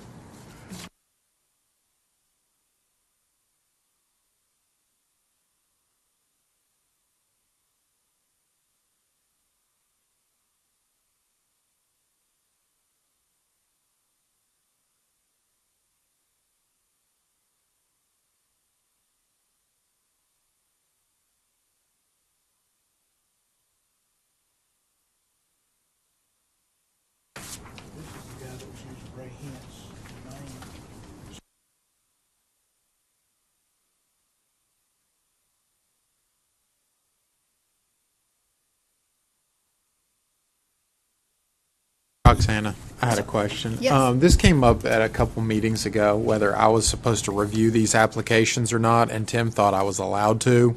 I don't know if I'm shirking my duties in not reviewing them, but I don't care either way. Thank you. So I think at this point, well, one, you're not going to love the system we currently have. We're going to move to a better system. But the concern that I had, I think, was just the knowledge of what's needed for those reports. I think unless we are in a desperate situation, it may be easier for someone, myself or Jamie, to do it as opposed to hand you extra work, only from the perspective of you'd be doing this from home on your own time, etc. I'm fine not to do I them. understand Okay. that. So Let me restate my position here. because they're so specific, I do believe the rules, if you will, kind of imply that the experts in the industry should be the ones reviewing it. And in some cases, applications are handed to the director to review if it's simple and pretty straightforward. I don't know that these are, but on your own time, I'd hate to see that. Is that okay? Really fine. Thank you. Oh, you just turned it in. So where do we stand on that, Jamie?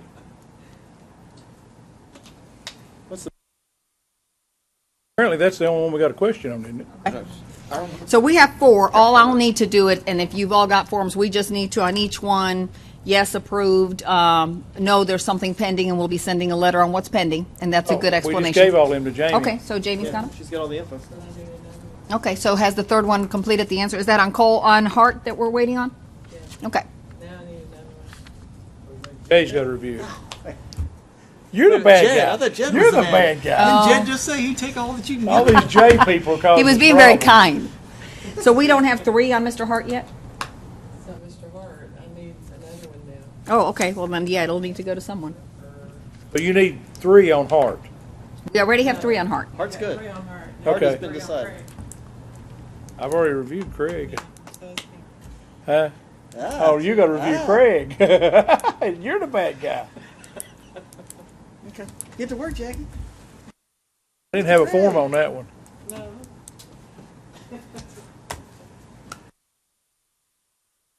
I'm the bad guy. My name don't start with a J. Everybody up here starts with a J. That's what it is.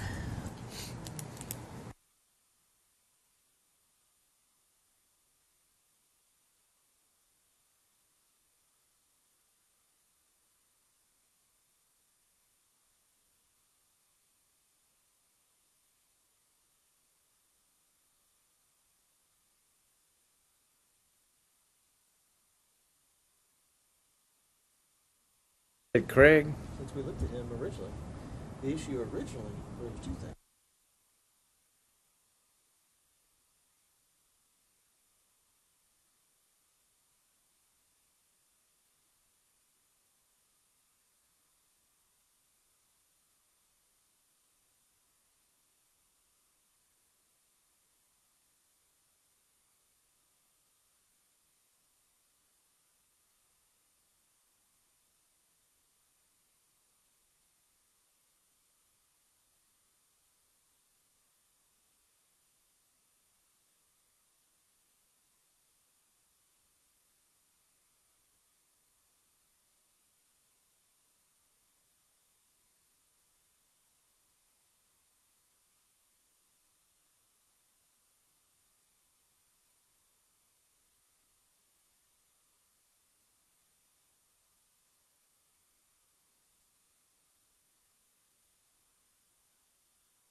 Cost you $150 or something just to get it set.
If you're Yeah. going to do. It's all upfront setup is all the work. Yeah. Maintain.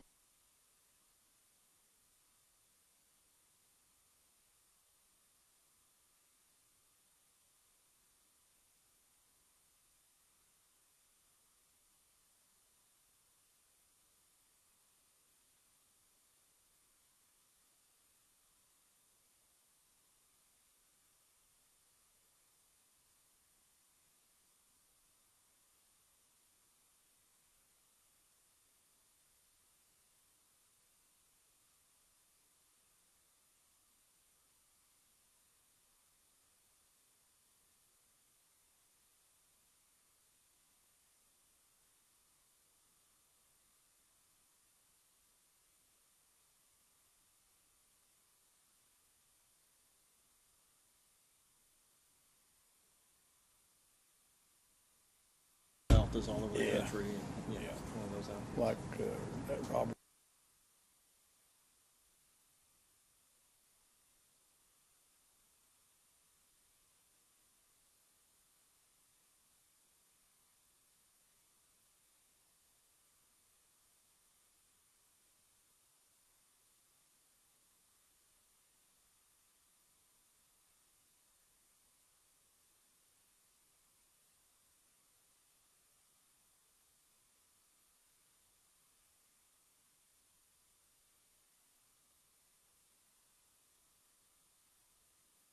I had to divulge myself, but he was out of a small outfit.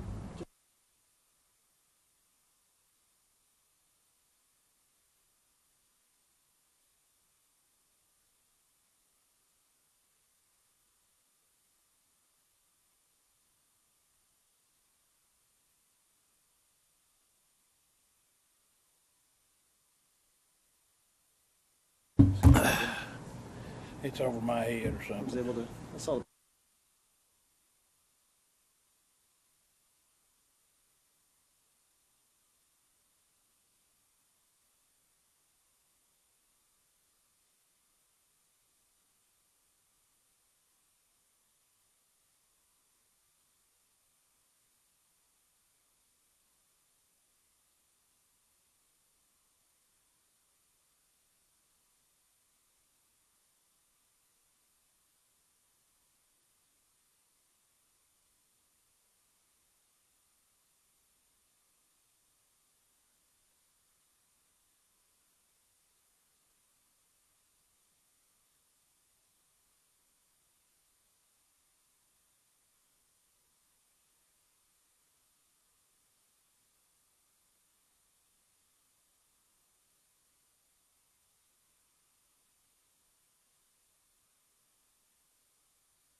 yeah.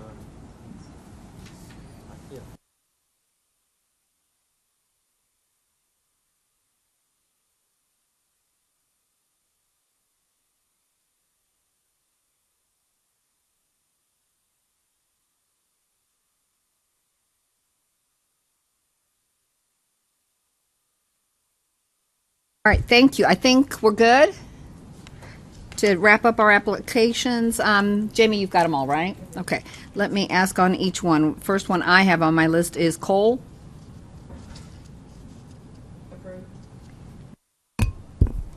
Approved. Unless we, yeah, two is exactly what we'll name. Next one I've got is Craig. Deferred. Okay, so Mr. or Miss Craig, and I don't have the full name, so I apologize. We'll get a letter with an explanation of what it's deferred for. Hart. Deferred. Okay, same will apply. This one will get a letter explaining the suggested recommendations to correct the issues, and Powers. Approved. Okay. So we approve 2, and 2 will come back and make the recommended changes. Sound good? 50%. Anything else that we are missing? Need? I'd like Jay to reiterate what he and I were chatting about, Okay. about the applications, and hopefully somebody's watching our live stream. And I think his point is just right on point about the situations that we have for deferral. Good. Go ahead, Jay. Well, a lot of it is, first of all, there is, I don't want there to be a misunderstanding that we're trying to prohibit people from getting through the application process. We're trying to encourage them, and I think we can all agree that we're trying to simplify and get the process through to get them to the exam. That's what we want. We want you in the exam. But there seems to be just kind of a consistency of, the application is there. There are instructions in the application. There are guidelines in the application, and we're finding a lot of people just, from what we're seeing, are just not reading those. They're not reading the instructions. They're not following through completely with the instructions. So I want to encourage that with those applicants. Read the instructions. If you have questions, contact the board office. Contact one of us. We'll help you get through that as best we can. Simplify on the plats. Try to make those simple. We have the example plat online now. It's a very basic 5 or 6 sided boundary survey. Very standard. Very easy. Simplify. Keep it easy. Follow the instructions on the minimum standards. As you're filling out your plat, just follow the guidelines that are published in the rules and regulations. Go down and check each one. Same goes with the descriptions. The descriptions that you provide. Make sure that you've covered all the bases that are outlined in the rules, that it applies to the plat that you're doing. Things like that. We're not trying to overcomplicate. We're not trying to make it difficult, but we are trying to speed the process through, and we want you in there for examination. So I would just encourage you to follow the instructions. If you have questions, call, contact, because this is, for those that get deferred through this process, there's been a delay in getting you testing. We want you in there to test, but now there's a delay. So now it's got to go back, an explanation. You'll make those corrections, hopefully, resubmit it, hopefully, and then, of course, we can't approve that again until we're back here again in 3 months. So just follow the instructions, is what I'm saying. Did you want to add to that? No, I think Jay said it very well. Now, on the deferral, so let me ask this, because we're not back here again for a bit. Once we get all the corrections made, would it be okay to send it, even if needed, to all 3 individuals for verification, and we could actually then put them to test, or do you want to see them together at a board meeting? Use the electronic method. That's, I agree. Okay, good. Yeah, and whatever we can do, the exterminator, he needs to kill the cockroaches. There's one crawling along the board here. Thank you. Watch out. Has been. Yeah. It has been, okay. Yeah. He's looking for his lunch, but he ain't found it yet. Thank you. Okay. All right. Does anyone else have any other business? Not. We're right at about 2 o'clock, and the chair will accept a motion for PDHs for the meeting. 9 to 2 minus 1, 4 hours. Okay, that's fine. Second. We have a motion and a second. All those in favor, say aye. Aye. Opposed? Okay. If there is no other business, then we'll accept a motion to adjourn and do so appropriately. So moved. Second? Okay. Approved. Ladies, thank you all very much, and send us the stuff, and we'll do our part. Thank you. And on the education course providers, we'll do the same thing. We'll send them to you all and maybe give you 2-3 days to respond back to us to send them. Sounds wonderful. Sure. Thank you so much. Great meeting.